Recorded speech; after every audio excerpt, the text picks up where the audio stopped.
ഇന്ന് നമ്മൾ നോക്കാൻ പോകുന്നത് 9ാം ക്ലാസ്സിലെ 3ാമത്തെ ചാപ്റ്റർ ആയിട്ടുള്ള ഭൗമചരിത്രം ഉറങ്ങുന്ന പീഠഭൂമി എന്ന ചാപ്റ്റർ ആണ്. ചാപ്റ്ററിന്റെ പേര് ഭൗമചരിത്രം ഉറങ്ങുന്ന പീഠഭൂമി. ഉപദ്വീപീയ ഇന്ത്യയുടെ ഭൂരിഭാഗവും ഉൾപ്പെടുന്ന ത്രികോണ സമാനമായ ഈ ഭൂപ്രകൃതി വിഭാഗത്തിന് സമുദ്രനിരപ്പിൽ നിന്ന് ശരാശരി 600 മീറ്റർ മുതൽ 900 മീറ്റർ വരെ ഉയരമുള്ളതായിട്ട് കണക്കാക്കുന്നു. വിശാലമായ പീഠ പ്രദേശങ്ങളും അതിന് അതിർത്തി തീർക്കുന്ന മലനിരകളും കുന്നുകളും താരതമ്യേന ആഴം കുറഞ്ഞ നദീ താഴ്വരകളും വൈവിധ്യമാർന്ന നൈസർഗിക സസ്യജന്തുജാലങ്ങളും ഉൾപ്പെടുന്ന ഭൗതിക വൈവിധ്യം നിറഞ്ഞ ഈ ഭൂവിഭാഗം ഉപദ്വീപീയ പീഠഭൂമി എന്നാണ് അറിയപ്പെടുന്നത്. ഉപദ്വീപീയ ഇന്ത്യയുടെ സിംഹഭാഗവും ഉൾക്കൊള്ളുന്നു എന്നതാണ് ഈ പേരിന് ആധാരം. അപ്പൊ ഉപദ്വീപീയ ഇന്ത്യയുടെ സിംഹഭാഗവും ഉൾക്കൊള്ളുന്നു എന്നതാണ് ഈ പേരിന്റെ ആധാരം. ലോകത്തിലെ ഏറ്റവും പ്രായം ചെന്ന ഭൂഭാഗങ്ങളിൽ ഒന്നാണ് ഉപദ്വീപീയ പീഠഭൂമി എന്ന് പറയുന്നത്. ലോകത്തിൽ തന്നെ ഏറ്റവും പ്രായം ചെന്ന ഭൂഭാഗങ്ങളിൽ ഒന്നാണ് ഉപദ്വീപീയ പീഠഭൂമി. ഇനി എന്താണ് പീഠഭൂമി എന്ന് നോക്കാം. ചുറ്റുപാടിൽ നിന്ന് ഉയർന്ന് സ്ഥിതി ചെയ്യുന്നതും ഏറെക്കുറെ നിരപ്പാർന്നതും അതിവിശാലമായ ഉപരിതലത്തോടു കൂടിയതുമായ പ്രദേശങ്ങളാണ് പീഠഭൂമികൾ എന്നറിയപ്പെടുന്നത്. ചുറ്റുപാടുകളിൽ നിന്ന് ഉയർന്നു സ്ഥിതി ചെയ്യുന്നതും ഏറെക്കുറെ നിരപ്പാർന്നതും അതിവിശാലമായ ഉപരിതലത്തോടു കൂടിയതുമായ ഭൂപ്രദേശങ്ങളാണ് പീഠഭൂമികൾ. സ്ഥാനത്തെ അടിസ്ഥാനമാക്കി പീഠഭൂമികളെ 3ആയിട്ട് തരംതിരിക്കാം. അപ്പം സ്ഥാനത്തെ അടിസ്ഥാനമാക്കി പീഠഭൂമികളെ പൊതുവെ 3ആയിട്ട് തരംതിരിക്കുന്നു. ഒന്നാമതായിട്ട് പർവ്വതങ്ങളാൽ വലം ചെയ്യപ്പെട്ട പീഠഭൂമി. ഒന്നാമത് പറയുന്നത് പർവ്വതങ്ങളാൽ വലം ചെയ്യപ്പെട്ട പീഠഭൂമി. ഇനി രണ്ടാമത് പർവ്വത അടിവാരങ്ങളിൽ സ്ഥിതി ചെയ്യുന്ന പീഠഭൂമി. പർവ്വത അടിവാരങ്ങളിൽ സ്ഥിതി ചെയ്യുന്ന പീഠഭൂമി. മൂന്നാമതായിട്ട് പറയുന്നത് വൻകര പീഠഭൂമികൾ. ഒന്നുകൂടെ പറയാം. പീഠഭൂമി എന്ന് പറയുന്നത് എന്താണ്? ചുറ്റുപാടുകളിൽ നിന്ന് ഉയർന്നു സ്ഥിതി ചെയ്യുന്നതും ഏറെക്കുറെ നിരപ്പാർന്നതും അതിവിശാലമായ ഉപരിതലത്തോടു കൂടിയമായ ഭൂപ്രദേശങ്ങളെ പീഠഭൂമികൾ എന്ന് അറിയപ്പെടുന്നു. സ്ഥാനത്തെ അടിസ്ഥാനമാക്കി പീഠഭൂമിയെ 3ആയിട്ട് തരംതിരിക്കാം. ഒന്നാമതായിട്ട് പർവ്വതങ്ങളാൽ വലം ചെയ്യപ്പെട്ട പീഠഭൂമി. പർവ്വതങ്ങളാൽ വലം ചെയ്യപ്പെട്ട പീഠഭൂമി. രണ്ടാമത് പർവ്വത അടിവാരങ്ങളിൽ സ്ഥിതി ചെയ്യുന്ന പീഠഭൂമി. പർവ്വത അടിവാരങ്ങളിൽ സ്ഥിതി ചെയ്യുന്ന പീഠഭൂമി. മൂന്നാമത് പറയുന്നത് വൻകര പീഠഭൂമികൾ. ഇനി പടിഞ്ഞാറ് പശ്ചിമഘട്ടവും കിഴക്ക് പൂർവഘട്ടവും അരികുകളായുള്ള ഉപദ്വീപീയ പീഠഭൂമി ഉത്തരേന്ത്യൻ സമതലത്തിന് തെക്കായിട്ട് സ്ഥിതി ചെയ്യുന്നു. അപ്പം പടിഞ്ഞാറ് എന്താണ്? പടിഞ്ഞാറ് പശ്ചിമഘട്ടവും കിഴക്ക് പൂർവഘട്ടവും അരികുകളായ ഉപദ്വീപീയ പീഠഭൂമി ഉത്തരേന്ത്യൻ സമതലത്തിന് തെക്ക് ഭാഗത്തായിട്ടാണ് സ്ഥിതി ചെയ്യുന്നത്. അപ്പൊ ഉപദ്വീപീയ പീഠഭൂമിയുടെ പടിഞ്ഞാറ് എന്താണ്? പശ്ചിമഘട്ടം, കിഴക്ക് പൂർവഘട്ടം. 16 ലക്ഷം ചതുരശ്ര കിലോമീറ്ററോളം വിസ്തൃതിയുള്ള ഈ ഭൂഭാഗത്തെ സ്ഥാനത്തിന്റെ അടിസ്ഥാനത്തിൽ പൊതുവായിട്ട് 2ആയിട്ട് തരംതിരിക്കാം. ഒന്നുകൂടെ പറയാം. പടിഞ്ഞാറ് പശ്ചിമഘട്ടവും കിഴക്ക് പൂർവഘട്ടവും അരികുകളായിട്ടുള്ള ഉപദ്വീപീയ പീഠഭൂമി ഉത്തരേന്ത്യൻ സമതലത്തിന് തെക്കായിട്ടാണ് സ്ഥിതി ചെയ്യുന്നത്. 16 ലക്ഷം ചതുരശ്ര കിലോമീറ്ററോളം വിസ്തൃതിയുള്ള ഈ ഭൂഭാഗത്തെ സ്ഥാനത്തിന്റെ അടിസ്ഥാനത്തിൽ പൊതുവെ 2ആയിട്ട് തരംതിരിക്കുന്നു. ഏതാണ്? ഡെക്കാൻ പീഠഭൂമി എന്നും മധ്യ ഉന്നത തടമെന്നും. ഡെക്കാൻ പീഠഭൂമി, മധ്യ ഉന്നത തടം. അടുത്തതായിട്ട് നോക്കാൻ പോകുന്നത് ഡെക്കാൻ പീഠഭൂമിയാണ്. പശ്ചിമഘട്ടം, പൂർവഘട്ടം എന്നീ മലനിരകൾക്കിടയിലായി സത്പുര പർവ്വതത്തിന് തെക്കുള്ള വിശാല പീഠഭൂമി പ്രദേശമാണ് ഡെക്കാൻ പീഠഭൂമി. എവിടെയൊക്കെയാണ് സ്ഥാനം? പശ്ചിമഘട്ടം, പൂർവഘട്ടം എന്നീ മലനിരകൾക്കിടയിലായിട്ട് സത്പുര പർവ്വതത്തിന് തെക്കുള്ള വിശാല പീഠഭൂമി പ്രദേശമാണ് ഡെക്കാൻ പീഠഭൂമി. സത്പുര പർവ്വതം, മൈക്കല നിര, മഹാദിയോ കുന്നുകൾ എന്നീ മലനിരകൾ ഡെക്കാൻ പീഠഭൂമിയുടെ വടക്കേ അതിരാകുന്നു. അപ്പൊ എന്താണ്? സത്പുര പർവ്വതം, മൈക്കല നിര, മഹാദിയോ കുന്നുകൾ എന്നീ മലനിരകള് ഡെക്കാൻ പീഠഭൂമിയുടെ വടക്കേ അതിരുകളാവുന്നു. ഒന്നുകൂടെ പറയാം. പശ്ചിമഘട്ടം, പൂർവഘട്ടം എന്നീ മലനിരകൾക്കിടയിലായി സത്പുര പർവ്വതത്തിന് തെക്കുള്ള വിശാല പീഠഭൂമി അറിയപ്പെടുന്ന പേരാണ് ഡെക്കാൻ പീഠഭൂമി. സത്പുര പർവ്വതം, മൈക്കല നിര, മഹാദിയോ കുന്നുകൾ എന്നീ മലനിരകള് ഡെക്കാൻ പീഠഭൂമിയുടെ വടക്കേ അതിരാകുന്നു. ഇനി തെക്ക് എന്നർത്ഥമുള്ള ദക്ഷിൺ എന്ന സംസ്കൃത പദത്തിൽ നിന്നാണ് ഡെക്കാൻ എന്ന പേരുണ്ടായത്. തെക്ക് എന്ന അർത്ഥമുള്ള ദക്ഷിൺ എന്ന സംസ്കൃത പദത്തിൽ നിന്നാണ് ഡെക്കാൻ എന്ന പേരുണ്ടായത്. ഇനി ദശലക്ഷക്കണക്കിന് വർഷങ്ങൾക്ക് മുമ്പ് ലാവ ഒഴുകി പരന്നുണ്ടായ ബസാൾട്ട്, ഗ്രാനൈറ്റ്, നൈസ് തുടങ്ങിയ പരൽ രൂപശിലകളാണ് ഡെക്കാൻ പീഠഭൂമിക്ക് രൂപം നൽകുന്നത്. അപ്പൊ എന്താണ്? ദശലക്ഷക്കണക്കിന് വർഷങ്ങൾക്ക് മുമ്പ് ലാവ ഒഴുകിപ്പരന്നുണ്ടായ ബസാൾട്ട്, ഗ്രാനൈറ്റ്, നൈസ് തുടങ്ങിയ പരൽ രൂപ ശിലകളാണ് ഡെക്കാൻ പീഠഭൂമിക്ക് രൂപം നൽകുന്നത്. ഇനി ഡെക്കാൻ പീഠഭൂമിയുടെ വടക്ക് പടിഞ്ഞാറ് ഭാഗം ബസാൾട്ട് എന്ന ലാവാശിലകളാൽ നിർമ്മിതമാണ്. ഡെക്കാൻ പീഠഭൂമിയുടെ വടക്ക് പടിഞ്ഞാറ് ഭാഗം ബസാൾട്ട് എന്ന ലാവാശിലകളാൽ നിർമ്മിതമാണ്. ഈ മേഖല ഏത് പേരിലാണ് അറിയപ്പെടുന്നത്? അത് ഡെക്കാൻ ട്രാപ്പ് എന്ന് വിളിക്കുന്നുണ്ട്. ഈ മേഖലയെ ഡെക്കാൻ ട്രാപ്പ് എന്ന് വിളിക്കുന്നു. അപ്പൊ ഡെക്കാൻ പീഠഭൂമിയുടെ വടക്ക് പടിഞ്ഞാറ് ഭാഗം എന്താണ്? ബസാൾട്ട് എന്ന ലാവാശിലകളാൽ നിർമ്മിതമാണ്. ഈ മേഖലയെ ഡെക്കാൻ ട്രാപ്പ് എന്ന് വിളിക്കുന്നു. ബസാൾട്ട് ശിലയ്ക്ക് അപക്ഷയം സംഭവിച്ച് രൂപം കൊള്ളുന്ന മണ്ണാണ് കറുത്ത മണ്ണ്. അപ്പൊ ബസാൾട്ട് ശിലയ്ക്ക് അപക്ഷയം സംഭവിച്ച് രൂപം കൊള്ളുന്ന കറുത്ത മണ്ണാണ് ഈ മേഖലയുടെ സവിശേഷത എന്ന് പറയുന്നത്. റിഗർ മണ്ണ് എന്നറിയപ്പെടുന്ന ഫലഭൂയിഷ്ഠവും ജലസംഭരണ ശേഷിയുമുള്ള ഈ മണ്ണ് വേനലിലും കാർഷിക വിളകൾക്ക് സംരക്ഷണമേകുന്നു. പരുത്തി കൃഷിക്ക് ഏറെ പ്രയോജനപ്രദമായതിനാൽ ഈ മണ്ണിന് കറുത്ത പരുത്തി മണ്ണെന്നും പേരുണ്ട്. അപ്പൊ ഡെക്കാൻ പീഠഭൂമിയുടെ വടക്ക് പടിഞ്ഞാറ് ഭാഗം എന്താണ്? ബസാൾട്ട് എന്ന ലാവാശിലകളാൽ നിർമ്മിതമാണ്. ഈ മേഖലയെ ഡെക്കാൻ ട്രാപ്പ് എന്ന് വിളിക്കുന്നു. ബസാൾട്ട് ശിലയ്ക്ക് അപക്ഷയം സംഭവിച്ച് രൂപം കൊള്ളുന്ന മണ്ണ് ഏതാണ്? അത് കറുത്ത മണ്ണാണ്. ഈ മണ്ണിന്റെ മറ്റൊരു പേരാണ് റിഗർ മണ്ണ്. കറുത്ത മണ്ണിന്റെ മറ്റൊരു പേരാണ് റിഗർ മണ്ണ്. ഫലഭൂയിഷ്ഠവും ജലസംഭരണ ശേഷിയുമുള്ള ഈ മണ്ണ് എന്താണ്? വേനലിലും കാർഷിക വിളകൾക്ക് സംരക്ഷണമേകുന്നു. പരുത്തി കൃഷിക്ക് ഏറെ പ്രയോജനപ്രദമായതിനാൽ ഈ മണ്ണിന് കറുത്ത പരുത്തി മണ്ണ് എന്നും പേരുണ്ട്. ചുണ്ണാമ്പ്, ഇരുമ്പ്, മഗ്നീഷ്യം, അലൂമിനിയം തുടങ്ങിയ ധാതു ലവണങ്ങൾ റിഗർ മണ്ണിന്റെ പ്രത്യേകതയാണ്. അപ്പൊ ഈ മണ്ണിന്റെ പ്രത്യേകത എന്താണ്? ചുണ്ണാമ്പ്, ഇരുമ്പ്, മഗ്നീഷ്യം, അലൂമിനിയം തുടങ്ങിയ ധാതു ലവണങ്ങൾ റിഗർ മണ്ണിന്റെ പ്രത്യേകതയാണ്. ഇനി ഡെക്കാൻ പീഠഭൂമിയുടെ അതിരുകളാണ് പശ്ചിമഘട്ടവും പൂർവ്വഘട്ടവും. ഡെക്കാൻ പീഠഭൂമിയുടെ അതിരുകൾ ഏതൊക്കെയാണെന്ന് വെച്ചാൽ അത് പശ്ചിമഘട്ടവും പൂർവ്വഘട്ടവുമാണ്. കേരളത്തിന്റെ കിഴക്ക് ഭാഗത്ത് സ്ഥിതി ചെയ്യുന്നതാണ് സഹ്യപർവ്വതം. കേരളത്തിന്റെ കിഴക്ക് ഭാഗത്തായി സ്ഥിതി ചെയ്യുന്നതാണ് സഹ്യപർവ്വതം. തെക്ക് കന്യാകുമാരി മുതൽ വടക്ക് ഗുജറാത്ത് വരെ ഏകദേശം 1600 കിലോമീറ്റർ നീളത്തിൽ വ്യാപിച്ചു കിടക്കുന്ന ഈ മലനിരയ്ക്ക് പശ്ചിമഘട്ടം എന്നാണ് പൊതുവായിട്ടുള്ള പേര്. അപ്പൊ തെക്ക് കന്യാകുമാരി മുതൽ വടക്ക് ഗുജറാത്ത് വരെ ഏകദേശം 1600 കിലോമീറ്റർ നീളത്തിൽ വ്യാപിച്ചു കിടക്കുന്ന ഈ മലനിരയ്ക്ക് പശ്ചിമഘട്ടം എന്നാണ് പൊതുവായിട്ടുള്ള പേര്. ഈ മലനിരയാണ് ഡെക്കാൻ പീഠഭൂമിയുടെ പടിഞ്ഞാറൻ അരിക്. ഏതാ? ഈ പശ്ചിമഘട്ടമാണ് ഡെക്കാൻ പീഠഭൂമിയുടെ പടിഞ്ഞാറൻ അരികെന്ന് പറയുന്നത്. വടക്ക് നിന്നും തെക്കോട്ട് എന്ന ക്രമത്തില് ഈ പർവ്വതനിരയുടെ ഉയരം കൂടി വരുന്നു. വടക്ക് നിന്ന് തെക്കോട്ട് എന്ന ക്രമത്തില് ഈ പർവ്വതനിരയുടെ ഉയരം കൂടി വരുന്നു. ഉപദ്വീപീയ ഇന്ത്യയിലെ തന്നെ ഏറ്റവും ഉയരമുള്ള കൊടുമുടിയാണ് ഏത്? ഉപദ്വീപീയ ഇന്ത്യയിലെ തന്നെ ഏറ്റവും ഉയരമുള്ള കൊടുമുടിയായിട്ടുള്ള ആനമുടി പശ്ചിമഘട്ടത്തിലെ ആനമലയിലാണ് സ്ഥിതി ചെയ്യുന്നത്. അപ്പം ഉപദ്വീപീയ ഇന്ത്യയിലെ തന്നെ ഏറ്റവും ഉയരമുള്ള കൊടുമുടിയായിട്ടുള്ള ആനമുടി 2695 മീറ്റർ പശ്ചിമഘട്ടത്തിന്റെ ആനമലയിലാണ് സ്ഥിതി ചെയ്യുന്നത്. ഇനി കേരളത്തില് ആനമല, ഏലമല എന്നീ പേരുകളിലും അറിയപ്പെടുന്ന പശ്ചിമഘട്ട മലനിരയ്ക്ക് കർണാടകം, തമിഴ്നാട് ഭാഗത്ത് നീലഗിരി എന്നും മഹാരാഷ്ട്രയില് സഹ്യാദ്രി എന്നാണ് പേര്. എന്താണ്? കേരളത്തില് ആനമല എന്നും ഏലമല എന്നും പേരുകൾ അറിയപ്പെടുന്ന പശ്ചിമഘട്ട നിരയ്ക്ക് കർണാടകം, തമിഴ്നാട് ഭാഗത്ത് നീലഗിരി എന്നും മഹാരാഷ്ട്രയിൽ ഏത് പേരിലാണ് അറിയപ്പെടുന്നത്? അത് സഹ്യാദ്രി എന്നുമാണ് പേര്. തമിഴ്നാട്ടിലെ നീലഗിരി നിലയിൽ ഉൾപ്പെട്ട ദോഡാബേട്ട 2637 മീറ്റർ ഈ മേഖലയിലെ മറ്റൊരു പ്രധാന കൊടുമുടിയാണ്. എന്താണ്? തമിഴ്നാട്ടിലെ നീലഗിരി മലനിരയിൽ ഉൾപ്പെട്ട ദോഡാബേട്ട. തമിഴ്നാട്ടിലെ നീലഗിരി മലനിരയിൽ ഉൾപ്പെട്ട ദോഡാബേട്ട 2637 മീറ്റർ ആണ് ഈ മേഖലയിലെ മറ്റൊരു പ്രധാന കൊടുമുടിയാണ്. അപ്പം പശ്ചിമഘട്ടത്തെ കുറിച്ചാണ് പറഞ്ഞത്.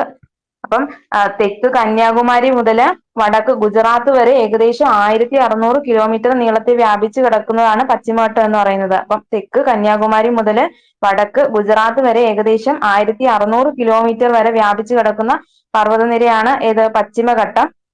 ഇതാണ് ഡെക്കാൻ പീഠഭൂമിയുടെ പടിഞ്ഞാറൻ അരിക്. പശ്ചിമഘട്ടമാണ് ഡെക്കാൻ പീഠഭൂമിയുടെ പടിഞ്ഞാറൻ അരിക്. ഇനി വടക്ക് നിന്നും തെക്കോട്ട് എന്ന ക്രമത്തിൽ ഈ പശ്ചിമഘട്ടത്തിന്റെ ഉയരം എന്താണ് കൂടി വരികയാണ് ചെയ്യുന്നത്. ഉപദ്വീപീയ ഇന്ത്യയിലെ തന്നെ ഏറ്റവും ഉയരമുള്ള കൊടുമുടിയായിട്ടുള്ള ആനമുടി എത്രയാണ്? 2695 ആണ് പശ്ചിമഘട്ടത്തിന്റെ ആനമലയിലാണ് സ്ഥിതി ചെയ്യുന്നത്. ഇനി കേരളത്തിലെ ആനമല, ഏലമല എന്നീ പേരുകളിലും അറിയപ്പെടുന്ന പശ്ചിമഘട്ട നിരക്ക് എന്താണ്? കർണാടകം, തമിഴ്നാട് ഭാഗത്ത് നീലഗിരി എന്നും മഹാരാഷ്ട്രയില് സഹ്യാദ്രി എന്നുമാണ് പേര്. കേരളത്തില് ആനമല, ഏലമല എന്ന പേരുകളിൽ അറിയപ്പെടുന്ന പശ്ചിമഘട്ട മലനിരക്ക് കർണാടകം, തമിഴ്നാട് ഭാഗത്ത് നീലഗിരി എന്ന് അറിയപ്പെടുന്നു. മഹാരാഷ്ട്രയില് സഹ്യാദ്രി എന്ന പേരിൽ അറിയപ്പെടുന്നു. തമിഴ്നാട്ടിലെ നീലഗിരി നിരയിൽ ഉൾപ്പെട്ട ദോഡാബേട്ട 2637 മീറ്റർ ആണ് ഈ മേഖലയിലെ മറ്റൊരു പ്രധാന കൊടുമുടിയാണ്. ഇനി പശ്ചിമഘട്ടത്തെ അപേക്ഷിച്ച് താരതമ്യേന ഉയരം കുറഞ്ഞ കുന്നുകളെ അറിയപ്പെടുന്ന പേരാണ് പൂർവ്വഘട്ടം. അപ്പൊ പശ്ചിമഘട്ടത്തെ അപേക്ഷിച്ച് താരതമ്യേന ഉയരം കുറഞ്ഞ കുന്നുകളാണ് പൂർവ്വഘട്ടം. ഇതിന്റെ സ്ഥാനം എന്ന് പറയുന്നത് ഒഡീഷയിലെ മഹാനദി തടം മുതൽ തമിഴ്നാട്ടിലെ നീലഗിരി മലനിരകൾ വരെ ഏകദേശം 800 കിലോമീറ്റർ ആണ് പൂർവ്വഘട്ടത്തിന്റെ ആകെ നീളം എന്ന് പറയുന്നത്. അപ്പം എവിടം തൊട്ട് എവിടം വരെയാണ്? ഒഡീഷയിലെ മഹാനദി തടം മുതല് തമിഴ്നാട്ടിലെ നീലഗിരി നിരകൾ വരെ ഏകദേശം 800 കിലോമീറ്റർ ആണ് പൂർവ്വഘട്ടത്തിന്റെ ആകെ നീളം എന്ന് പറയുന്നത്. കിഴക്കോട്ടൊഴുകുന്ന ഉപദ്വീപീയ നദികള് പൂർവ്വഘട്ടത്തിന്റെ തുടർച്ച നഷ്ടപ്പെടുത്തി കിഴക്കൻ തീരസമതലത്തിലൂടെ ഒഴുകുന്നു. എന്താണ്? ഉപദ്വീപീയ നദികള് പൂർവ്വഘട്ടത്തിന്റെ തുടർച്ച നഷ്ടപ്പെടുത്തി കിഴക്കൻ തീരസമതലത്തിലൂടെ ഒഴുകുന്നു. പശ്ചിമഘട്ടവും പൂർവ്വഘട്ടവും നീലഗിരി കുന്നുകളിൽ സംഗമിക്കുന്നു. പശ്ചിമഘട്ടവും പൂർവ്വഘട്ടവും നീലഗിരി കുന്നുകളിൽ സംഗമിക്കുന്നു. അപ്പൊ ഒന്നുകൂടെ പറയാം, പശ്ചിമഘട്ടത്തെ അപേക്ഷിച്ച് താരതമ്യേന ഉയരം കുറഞ്ഞ പർവ്വതനിരയാണ് പൂർവ്വഘട്ടം. ഉദാഹരണം പറഞ്ഞാല് ജാവടി കുന്നുകള്, പാൽക്കൊണ്ടമല, നല്ലമല, മഹേന്ദ്രഗിരി ഇതൊക്കെ പൂർവ്വഘട്ടത്തിലെയാണ് കേട്ടോ. ജാവടി കുന്നുകള്, പാൽക്കൊണ്ടമല, നല്ലമല, മഹേന്ദ്രഗിരി തുടങ്ങിയവ പൂർവ്വഘട്ടത്തിലെ പ്രധാന മലനിരകളാണ്. അപ്പൊ ഒഡീഷയിലെ മഹാനദി തടം മുതല് തമിഴ്നാട്ടിലെ നീലഗിരി നിരകൾ വരെ ഏകദേശം 800 കിലോമീറ്റർ ആണ് പൂർവ്വഘട്ടത്തിന്റെ ആകെ നീളം എന്ന് പറയുന്നത്. ഇനി പശ്ചിമഘട്ടവും പൂർവ്വഘട്ടവും നീലഗിരി കുന്നുകളിലാണ് സംഗമിക്കുന്നത്. പശ്ചിമഘട്ടവും പൂർവ്വഘട്ടവും നീലഗിരി കുന്നുകളിൽ സംഗമിക്കുന്നു. ഇനി രണ്ടാമതായിട്ട് നോക്കാൻ പോകുന്നത് മധ്യ ഉന്നത തടമാണ്. മധ്യ ഉന്നത തടം സത്പുര പർവ്വതനിരയ്ക്ക് വടക്കുള്ള വിശാല പീഠ പ്രദേശമാണ് മധ്യ ഉന്നത തടം എന്ന് പറയുന്നത്. സത്പുര പർവ്വതനിരയ്ക്ക് വടക്കുള്ള വിശാല പീഠ പ്രദേശമാണ് മധ്യ ഉന്നത തടം. മാൾവ പീഠഭൂമി എന്ന് വിളിക്കുന്ന ഈ പ്രദേശത്തിന്റെ പടിഞ്ഞാറേ അരിക് അരാവലി പർവ്വതമാണ്. അപ്പൊ മധ്യതടം എന്താണ്? സത്പുര പർവ്വതനിരയ്ക്ക് വടക്കുള്ള വിശാല പീഠ പ്രദേശമാണ് മധ്യ ഉന്നത തടം. മാൾവ പീഠഭൂമി എന്ന് വിളിക്കുന്ന ഈ പ്രദേശത്തിന്റെ പടിഞ്ഞാറേ അരിക് അരാവലി പർവ്വതമാണ്. ദീർഘകാലമായുള്ള അപരദന പ്രക്രിയയിലൂടെ തേയ്മാനം സംഭവിച്ച പ്രായം ചെന്ന മടക്കു പർവ്വതങ്ങൾ അഥവാ അവശിഷ്ട പർവ്വതങ്ങൾക്ക് ഉദാഹരണമാണ് അരാവലി നിര എന്ന് പറയുന്നത്. ഒന്നുകൂടെ പറയാം, സത്പുര പർവ്വതനിരയ്ക്ക് വടക്കുള്ള വിശാല പീഠ പ്രദേശമാണ് മധ്യ ഉന്നത തടം. മാൾവ പീഠഭൂമി എന്ന് വിളിക്കുന്ന ഈ പ്രദേശത്തിന്റെ പടിഞ്ഞാറേ അരിക് അരാവലി പർവ്വതമാണ്. ഇനി ദീർഘകാലമായുള്ള അപരദന പ്രക്രിയയിലൂടെ തേയ്മാനം സംഭവിച്ച പ്രായം ചെന്ന മടക്കു പർവ്വതങ്ങൾ അഥവാ അവശിഷ്ട പർവ്വതങ്ങൾക്ക് ഉദാഹരണമാണ് ആരവല്ലി നിര എന്ന് പറയുന്നത്. പ്രധാന മലയോര വിനോദസഞ്ചാര കേന്ദ്രമായ മൗണ്ട് അബു ആരവല്ലി നിരയിലാണ്. അവിടുത്തെ പ്രധാന വിനോദസഞ്ചാര കേന്ദ്രം ഏതാണെന്ന് വെച്ചാൽ അത് മൗണ്ട് അബു ആണ്. മൗണ്ട് അബു സ്ഥിതി ചെയ്യുന്നത് ആരവല്ലി നിരയിലാണ്. മാൾവ പീഠഭൂമിയിലെ ഏറ്റവും ഉയരമുള്ള കൊടുമുടിയും മൗണ്ട് അബു ആണ്. അപ്പൊ മാൾവ പീഠഭൂമിയിലെ ഏറ്റവും ഉയരമുള്ള കൊടുമുടി ചോദിച്ചാൽ അത് മൗണ്ട് അബു ആണ്. ഈ മധ്യ ഉന്നത തടത്തിന്റെ കിഴക്ക് ഭാഗത്തായി സ്ഥിതി ചെയ്യുന്ന പീഠഭൂമിയാണ് ഛോട്ടാ നാഗ്പൂർ പീഠഭൂമി. മധ്യ ഉന്നത തടത്തിന്റെ കിഴക്ക് ഭാഗത്തായി സ്ഥിതി ചെയ്യുന്ന പീഠഭൂമിയാണ് ഛോട്ടാ നാഗ്പൂർ പീഠഭൂമി. രാജ്മഹൽ കുന്നുകൾക്ക് തെക്കായി സ്ഥിതി ചെയ്യുന്ന ഛോട്ടാ നാഗ്പൂർ പ്രദേശം ഇന്ത്യയിലെ ഏറ്റവും സമ്പന്നമായ ധാതു വിഭവ കലവറയാണ്. അപ്പം മധ്യ ഉന്നത തടത്തിന്റെ കിഴക്ക് ഭാഗത്തായി സ്ഥിതി ചെയ്യുന്ന പീഠഭൂമിയാണ് ഛോട്ടാ നാഗ്പൂർ പീഠഭൂമി.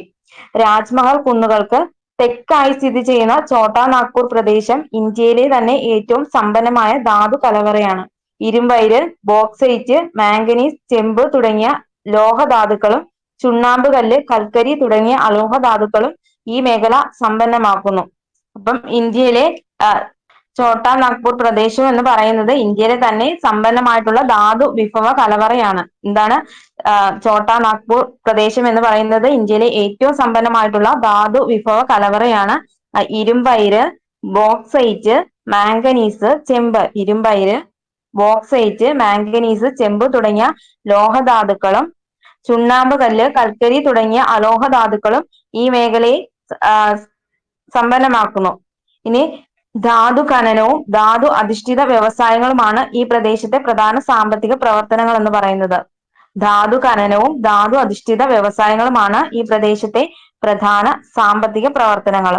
ഇനി അടുത്തായിട്ട് പറയാൻ പോകുന്നത് നീലഗിരിയെ കുറിച്ചാണ് കേട്ടോ. നീലഗിരി തമിഴ്നാട്, കർണാടകം, കേരളം എന്നീ സംസ്ഥാനങ്ങളുടെ സംഗമ മേഖലയിലെ മലനിരകളെയാണ് നീലഗിരി കുന്നുകൾ എന്ന് വിളിക്കുന്നത്. എന്താണ്? തമിഴ്നാട്, കേരളം, കർണാടകം എന്നീ സംസ്ഥാനങ്ങളുടെ സംഗമ മേഖലയിലെ മലനിരകളെ നീലഗിരി കുന്നുകൾ എന്ന് വിളിക്കുന്നു. പ്രധാനമായും പശ്ചിമഘട്ട മലനിരയുടെ ഭാഗമായ ഇവിടുത്തെ പ്രധാനമായിട്ടും പശ്ചിമഘട്ട മലനിരയുടെ ഭാഗമായ ഇവിടുത്തെ ഏറ്റവും ശ്രദ്ധേയമായ മലയോര സുഖവാസ കേന്ദ്രങ്ങളാണ് ഊട്ടി, കുനൂർ, കോട്ടഗിരി. ഏതൊക്കെയാണ്? ഊട്ടി, കുനൂർ, കോട്ടഗിരി. അപ്പൊ നീലഗിരിയിലെ പ്രധാന സുഖവാസ കേന്ദ്രങ്ങൾ ഏതൊക്കെയാണ്? ഊട്ടി, കുനൂർ, കോട്ടഗിരി.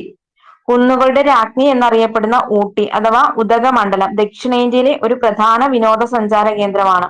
അപ്പൊ കുന്നുകളുടെ രാജ്ഞി എന്നറിയപ്പെടുന്നത് ഏതാണ്? കുന്നുകളുടെ രാജ്ഞി എന്നറിയപ്പെടുന്നത് ഊട്ടി അഥവാ ഉദകമണ്ഡലം ദക്ഷിണേന്ത്യയിലെ ഒരു പ്രധാന വിനോദ സഞ്ചാര കേന്ദ്രമാണ്. മനോഹരവും വിശാലവുമായ പുൽമേടുകളും മിതോഷ്ണ സസ്യജാലങ്ങളും സുഖശീതളമായ കാലാവസ്ഥയും തേയിലത്തോട്ടങ്ങളും വാണിജ്യ പച്ചക്കറി കൃഷിയും മാലിന്യ മുക്തമായ പരിസ്ഥിതിയും നീലഗിരിയെ ആകർഷകമാക്കുന്നു. ജൈവ വൈവിധ്യ സമ്പന്നമായ നീലഗിരിയാണ് ഇന്ത്യയിലെ ആദ്യത്തെ ജൈവ മണ്ഡല ഉദ്യാനം. അപ്പൊ ഇന്ത്യയിലെ ആദ്യത്തെ ജൈവ മണ്ഡല ഉദ്യാനം എന്ന് പറയുന്നത് ഏതാണ്? ഇത് നീലഗിരിയാണ് കേട്ടോ. അപ്പം ഇന്ത്യയിലെ ആദ്യത്തെ ജൈവ മണ്ഡല ഉദ്യാനം ചോദിച്ചാൽ അത് നീലഗിരിയാണ്. അപ്പം ഇതിന്റെ സ്ഥാനം എവിടെയാണ്? തമിഴ്നാട്, കർണാടകം, കേരളം എന്നീ സംസ്ഥാനങ്ങളുടെ സംഗമ മേഖലയിലെ മലനിരകളെയാണ് നമ്മൾ നീലഗിരി കുന്നുകൾ എന്ന് വിളിക്കുന്നത്. ഇവിടുത്തെ പ്രധാന സുഖവാസ കേന്ദ്രങ്ങൾ ഏതൊക്കെയാണ്? നീലഗിരിയിലെ പ്രധാന സുഖവാസ കേന്ദ്രങ്ങൾ ചോദിച്ചാൽ ഊട്ടി, കുനൂർ, കോട്ടഗിരി തുടങ്ങിയവ.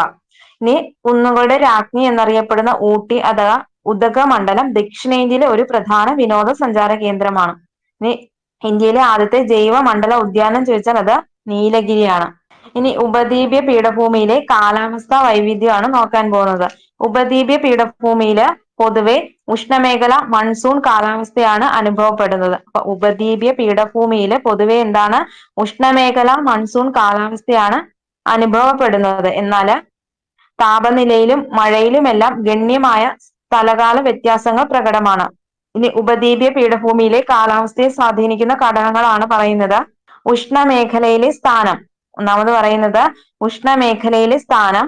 രണ്ടാമതായിട്ട് പറയുന്നത് ഉപദ്വീപിന്റെ സവിശേഷ ആകൃതി. ഉപദ്വീപിന്റെ സവിശേഷ ആകൃതി. മൂന്നാമതായിട്ട് പറയുന്നത് സമുദ്രത്തിൽ നിന്നുള്ള അകലം. സമുദ്രത്തിൽ നിന്നുള്ള അകലം. നാലാമതായിട്ട് പറയുന്നത് പർവ്വതനിരകളുടെ കിടപ്പ്. പർവ്വതനിരകളുടെ കിടപ്പ്. അഞ്ചാമതായിട്ട് പറയുന്നത് മൺസൂൺ കാറ്റിന്റെ ഗതി. അപ്പൊ ഇത്രയാണ് ഉപദ്വീപീയ പീഠഭൂമിയിലെ കാലാവസ്ഥയെ സ്വാധീനിക്കുന്ന ഘടകങ്ങൾ. ഒന്നുകൂടെ പറയാം. ഉഷ്ണമേഖലയിലെ സ്ഥാനം, ഉപദ്വീപിന്റെ സവിശേഷ ആകൃതി. ഉപദ്വീപിന്റെ സവിശേഷ ആകൃതി. സമുദ്രത്തിൽ നിന്നുള്ള അകലം. സമുദ്രത്തിൽ നിന്നുള്ള അകലം. പർവ്വതനിരകളുടെ കിടപ്പ്. പർവ്വതനിരകളുടെ കിടപ്പ്. മൺസൂൺ കാറ്റിന്റെ ഗതി. മൺസൂൺ കാറ്റിന്റെ ഗതി. ഇതൊക്കെയാണ് ഉപദ്വീപീയ പീഠഭൂമിയുടെ കാലാവസ്ഥയെ സ്വാധീനിക്കുന്ന ഘടകങ്ങൾ. പർവ്വത മേഖലകൾ ഒഴിച്ചു നിർത്തിയാല് ഉപദ്വീപീയ പീഠഭൂമിയില് ഉഷ്ണകാലത്ത് ശരാശരി താപം 30 ഡിഗ്രി സെൽഷ്യസിന് മുകളിലായിരിക്കും. അപ്പം പർവ്വത മേഖലകളെ ഒഴിച്ചു നിർത്തിയാല് ഉപദ്വീപീയ പീഠഭൂമിയില് ഉഷ്ണകാലത്തെ ശരാശരി താപം എന്ന് പറയുന്നത് 30 ഡിഗ്രി സെൽഷ്യസിന് മുകളിലായിരിക്കും. മാർച്ച് മാസത്തില് ഡെക്കാൻ പീഠഭൂമിയിലെ താപനില സാധാരണ 38 ഡിഗ്രി സെൽഷ്യസ് വരെ ഉയരാറുണ്ട്. അപ്പൊ ഉപദ്വീപീയ പീഠഭൂമിയില് ഉഷ്ണകാലത്തെ ശരാശരി താപം 30 ഡിഗ്രി സെൽഷ്യസിന് മുകളിലായിരിക്കും. മാർച്ച് മാസത്തില് ഡെക്കാൻ പീഠഭൂമിയിലെ താപനില സാധാരണ 38 ഡിഗ്രി സെൽഷ്യസ് വരെ ഉയരാറുണ്ട്. പശ്ചിമഘട്ടത്തിലെ ഉയർന്ന പ്രദേശങ്ങളിൽ പൊതുവെ കുറഞ്ഞ താപനിലയാണ് രേഖപ്പെടുത്താറ്. പശ്ചിമഘട്ടത്തിലെ ഉയർന്ന പ്രദേശങ്ങളിൽ പൊതുവെ കുറഞ്ഞ താപനിലയാണ് രേഖപ്പെടുത്താറുള്ളത്. ഉപദ്വീപീയ പീഠഭൂമിയുടെ ഉൾപ്രദേശങ്ങളിൽ ശൈത്യകാലത്ത് ദൈനിക താപാന്തരം വളരെ കൂടാറുണ്ട്. പീഠഭൂമിയുടെ ഉൾപ്രദേശങ്ങളില് ശൈത്യകാലത്ത് ദൈനിക താപാന്തരം വളരെ കൂടാറുണ്ട്. രാത്രി താപം ഗണ്യമായി കുറയുന്നതാണ് കാരണം. അപ്പൊ എന്താണ് ഈ ദൈനിക താപാന്തരം?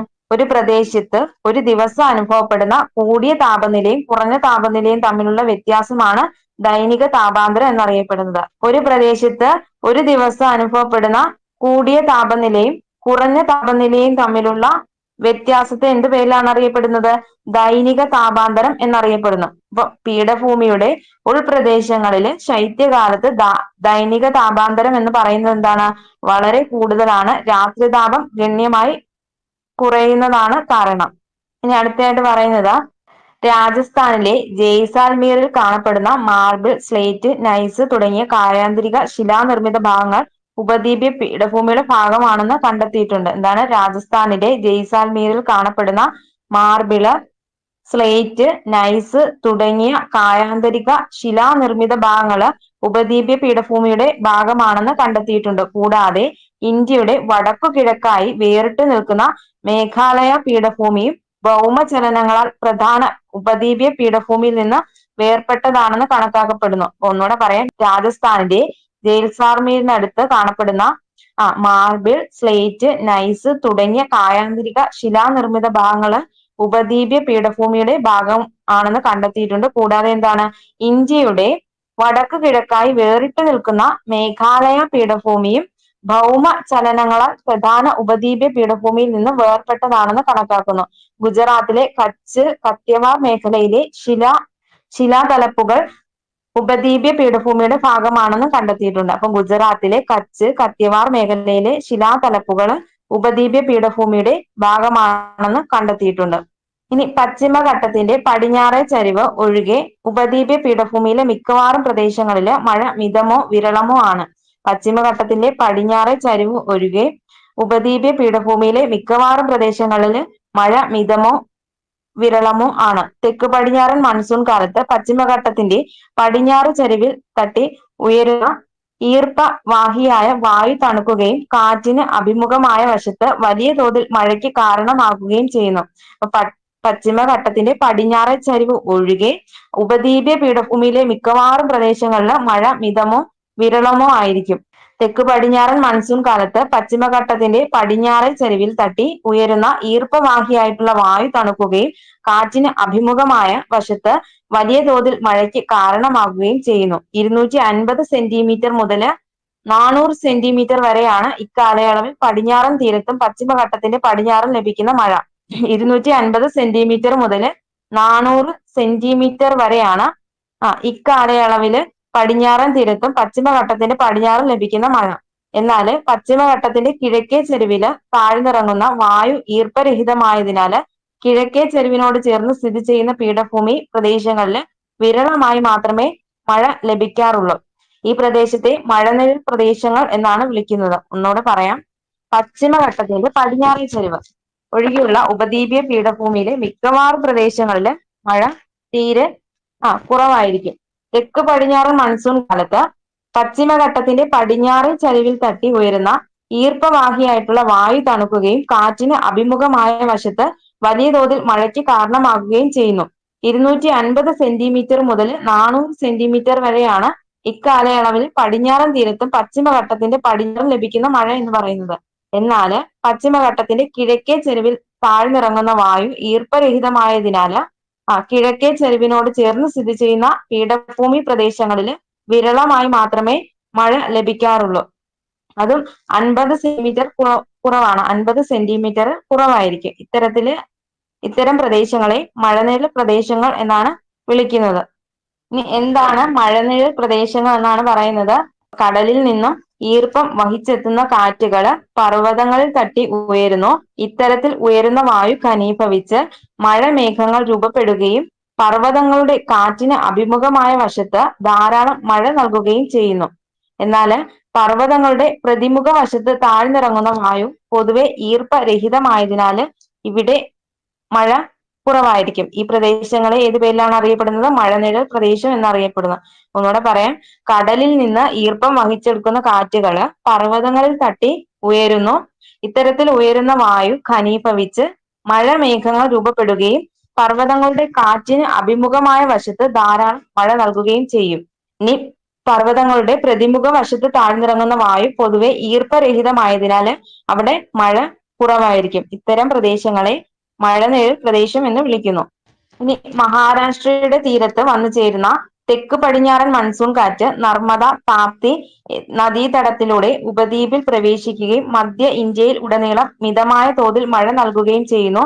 ഈ കാലയളവിൽ ഛോട്ടാ നാഗ്പൂർ പീഠഭൂമിയിലും ചെറിയ തോതിൽ മഴ ലഭിക്കുന്നു. അപ്പൊ മഹാരാഷ്ട്രയുടെ തീരത്ത് വന്നു ചേരുന്ന തെക്ക് പടിഞ്ഞാറൻ മൺസൂൺ കാറ്റുകള് നർമ്മദ, താപ്തി നദീതടത്തിലൂടെ ഉപദ്വീപിൽ പ്രവേശിക്കുകയും മധ്യ ഇന്ത്യയിൽ ഉടനീളം മിതമായ തോതിൽ മഴ നൽകുകയും ചെയ്യുന്നു. ഈ കാലയളവില് ഛോട്ടാ നാഗ്പൂർ പീഠഭൂമിയിലും ചെറിയ തോതിൽ മഴ ലഭിക്കുന്നു. വടക്കു കിഴക്കൻ മൺസൂൺ അഥവാ മൺസൂണിന്റെ പിൻവാങ്ങൽ കാലത്ത് ഉപദ്വീപ് പീഠഭൂമിയിൽ പൊതുവെ വരണ്ട കാലാവസ്ഥയാണ്. വടക്കു കിഴക്കൻ മൺസൂൺ അഥവാ മൺസൂണിന്റെ പിൻവാങ്ങൽ കാലത്ത് ഉപദ്വീപ് പീഠഭൂമിയിൽ പൊതുവെ വരണ്ട കാലാവസ്ഥയായിരിക്കും അനുഭവപ്പെടുന്നത്. ബംഗാൾ ഉൾക്കടലിൽ രൂപപ്പെടുന്ന ന്യൂനമർദ്ദ ചുഴികൾ ഉപദ്വീപിന്റെ കിഴക്കൻ തീരത്ത് പ്രത്യേകിച്ച് തമിഴ്നാട്, ആന്ധ്ര തീരങ്ങളിൽ വൻതോതിൽ മഴയുണ്ടാക്കുമെങ്കിലും പീഠഭൂമിയിലേക്ക് ഇതിന്റെ ആനുകൂല്യം എത്താറില്ല. അപ്പൊ ഒന്നുകൂടെ പറയാം. മഹാരാഷ്ട്രയുടെ തീരത്ത് വന്നു ചേരുന്ന തെക്ക് പടിഞ്ഞാറൻ മൺസൂൺ കാറ്റ് മഹാരാഷ്ട്രയുടെ തീരത്ത് വന്നു ചേരുന്ന തെക്ക് പടിഞ്ഞാറൻ മൺസൂൺ കാറ്റുകൾ നർമ്മദ, താപ്തി നദീതടത്തിലൂടെ ഉപദ്വീപിൽ പ്രവേശിക്കുകയും മധ്യ ഇന്ത്യയിലുടനീളം മിതമായ തോതിൽ മഴ നൽകുകയും ചെയ്യുന്നു. ഈ കാലയളവിന് ഛോട്ടാ നാഗ്പൂർ പീഠഭൂമിയിലും ചെറിയ തോതിൽ ആയിട്ടാണ് മഴ ലഭിക്കുന്നത്. ഇനി വടക്ക് കിഴക്കൻ മൺസൂൺ അഥവാ മൺസൂണിന്റെ പിൻവാങ്ങൽ കാലത്ത് ഉപദ്വീപീയ പീഠഭൂമിയിൽ പൊതുവെ വരണ്ട കാലാവസ്ഥയായിരിക്കും അനുഭവപ്പെടുന്നത്. ബംഗാൾ ഉൾക്കടലിൽ രൂപപ്പെടുന്ന ന്യൂനമർദ്ദ ചുഴികള് ഉപദ്വീപിന്റെ കിഴക്കൻ തീരത്ത് പ്രത്യേകിച്ച് തമിഴ്നാട്, ആന്ധ്ര തീരങ്ങളില് വൻതോതിൽ മഴയുണ്ടാക്കുമെങ്കിലും പീഠഭൂമിയിലേക്ക് ഇതിന്റെ ആനുകൂല്യം എത്താറില്ല. ഇനി അടുത്തായിട്ട് നോക്കാൻ പോകുന്നത് ഉപദ്വീപീയ നദികളെ കുറിച്ചാണ്. ഉപദ്വീപീയ ഇന്ത്യയിലെ പ്രധാന ജലവിഭാജകമാണ് പശ്ചിമഘട്ടം എന്ന് പറയുന്നത്. ഉപദ്വീപീയ ഇന്ത്യയിലെ പ്രധാന ജലവിഭാജകമാണ് പശ്ചിമഘട്ടം. പശ്ചിമഘട്ടവും മധ്യ ഉന്നത തടത്തിലെ മലനിരകളും ഡൽഹി കുന്നുകൾ വരെ നീളുന്ന അരാവലി നിരയും ചേർന്ന് ഉപദ്വീപിലെ ഒഴുക്കിനെ മൂന്നായിട്ട് തരംതിരിക്കുന്നു. എന്താണ്? ഉപദ്വീപീയ ഇന്ത്യയിലെ ഏറ്റവും പ്രധാന ജലവിഭാജകമാണ് പശ്ചിമഘട്ടം. പശ്ചിമഘട്ടവും മധ്യ ഉന്നത തടത്തിലെ മലനിരകളും ഡൽഹി കുന്നുകൾ വരെ നീളുന്ന ആരവല്ലി നിരയും ചേർന്ന് ഉപദ്വീപിലെ നീരൊഴുക്കിനെ മൂന്നായിട്ട് തരംതിരിക്കുന്നു. ഏതൊക്കെയാണ്? കിഴക്കോട്ടൊഴുകി ബംഗാൾ ഉൾക്കടലിൽ ചേരുന്ന ഉപദ്വീപീയ നദികള്. കിഴക്കോട്ടൊഴുകി ബംഗാൾ ഉൾക്കടലിൽ ചേരുന്ന ഉപദ്വീപീയ നദികള്. രണ്ടാമതായിട്ട് പറയുന്നത് പടിഞ്ഞാറോട്ടൊഴുകി അറബിക്കടലിൽ ചേരുന്ന ഉപദ്വീപീയ നദികള്. പടിഞ്ഞാറോട്ടൊഴുകി അറബിക്കടലിൽ ചേരുന്ന ഉപദ്വീപീയ നദികള്. വടക്കോട്ടൊഴുകി യമുനയിലും ഗംഗയിലും ചേരുന്ന നദികള്. ഇപ്പൊ പശ്ചിമഘട്ടവും മധ്യ ഉന്നത തടത്തിലെ മലനിരകളും ഡൽഹി കുന്നുകൾ വരെ നീളുന്ന ആരവല്ലി നിരകളും ചേർന്ന് ഉപദ്വീപിലെ നീരൊഴുക്കിനെ മൂന്നായിട്ട് തരംതിരിക്കുന്നു. ഏതൊക്കെയാണ്? കിഴക്കോട്ടൊഴുകി ബംഗാൾ ഉൾക്കടലിൽ ചേരുന്ന ഉപദ്വീപീയ നദികള്, പടിഞ്ഞാറോട്ടൊഴുകി അറബിക്കടലിൽ ചേരുന്ന ഉപദ്വീപീയ നദികള്, വടക്കോട്ടൊഴുകി യമുനയിലും ഗംഗയിലും ചേരുന്ന നദികൾ. അടുത്തായിട്ട് നോക്കാൻ പോകുന്നത് കിഴക്കോട്ടൊഴുകുന്ന ഉപദ്വീപീയ നദികളാണ്. കിഴക്കോട്ടൊഴുകുന്ന ഉപദ്വീപീയ നദികളാണ്. കിഴക്കോട്ടൊഴുകുന്ന ഉപദ്വീപീയ നദികളിൽ ഏറെയും ജന്മം എടുക്കുന്നത് പശ്ചിമഘട്ടത്തിലാണ്. അപ്പൊ കിഴക്കോട്ടൊഴുകുന്ന ഉപദ്വീപീയ നദികളുടെ ഉത്ഭവം എവിടെ നിന്നാണ്? പശ്ചിമഘട്ടത്തിൽ നിന്നായിരിക്കും. ഇനി എന്താണ് വൃഷ്ടിപ്രദേശം എന്ന് നോക്കാം. ഒരു നദിയിലേക്ക് ജലം ഒഴുകിയെത്തുന്ന നിശ്ചിത ഭൂപ്രദേശമാണ് ആ നദിയുടെ വൃഷ്ടിപ്രദേശം. ഒരു നദിയിലേക്ക് ജലം ഒഴുകിയെത്തുന്ന നിശ്ചിത ഭൂപ്രദേശത്തെ ആ നദിയുടെ വൃഷ്ടിപ്രദേശം എന്നറിയപ്പെടുന്നു. ഇനി എന്താണ് നീർത്തടം? ഒരു നദിയും അതിന്റെ പോഷക നദികൾ ഉൾപ്പെടുന്ന പ്രദേശത്തെ നീർത്തടം എന്ന് വിളിക്കുന്നു. ഒരു നദിയും അതിന്റെ പോഷക നദികളും ഉൾപ്പെടുന്ന പ്രദേശത്തെ നീർത്തടം എന്ന് വിളിക്കുന്നു. ഇനി ജലവിഭാജകം എന്താണ്? രണ്ട് നീർത്തടങ്ങളെ തമ്മിൽ വേർതിരിക്കുന്ന അതിർത്തി രേഖയെ ജലവിഭാജകം എന്ന് പറയുന്നു. Water divide. ഒന്നുകൂടെ പറയാം.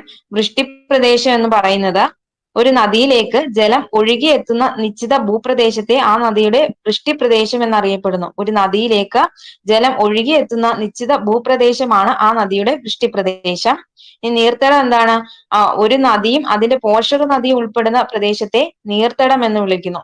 ഒരു നദിയും അതിന്റെ പോഷക നദികളും ഉൾപ്പെടുന്ന പ്രദേശത്തെ നീർത്തടം എന്ന് വിളിക്കുന്നു. ഇനി എന്താണ് ജലവിഭാജകം അഥവാ വാട്ടർ ഡിവൈഡ് എന്ന് വെച്ചാല് രണ്ട് നീർത്തടങ്ങളെ തമ്മിൽ വേർതിരിക്കുന്ന അതിർത്തി രേഖയെ ജലവിഭാജകം എന്ന് വിളിക്കുന്നു. രണ്ട് നീർത്തടങ്ങളെ തമ്മിൽ വേർതിരിക്കുന്ന അതിർത്തി രേഖയെ ജലവിഭാജകം എന്ന് വിളിക്കുന്നു. മഹാനദി, ഗോദാവരി, കൃഷ്ണ, കാവേരി എന്നീ നദികളും അവയുടെ പോഷക നദികളുമാണ് ഉപദ്വീപീയ പീഠഭൂമിയെ കീറിമുറിച്ച് കിഴക്കു ദിശയിൽ ഒഴുകി കിഴക്കൻ തീരസമതലത്തിലൂടെ ബംഗാൾ ഉൾക്കടലിൽ ചേരുന്നത്. അപ്പൊ എന്താണ്?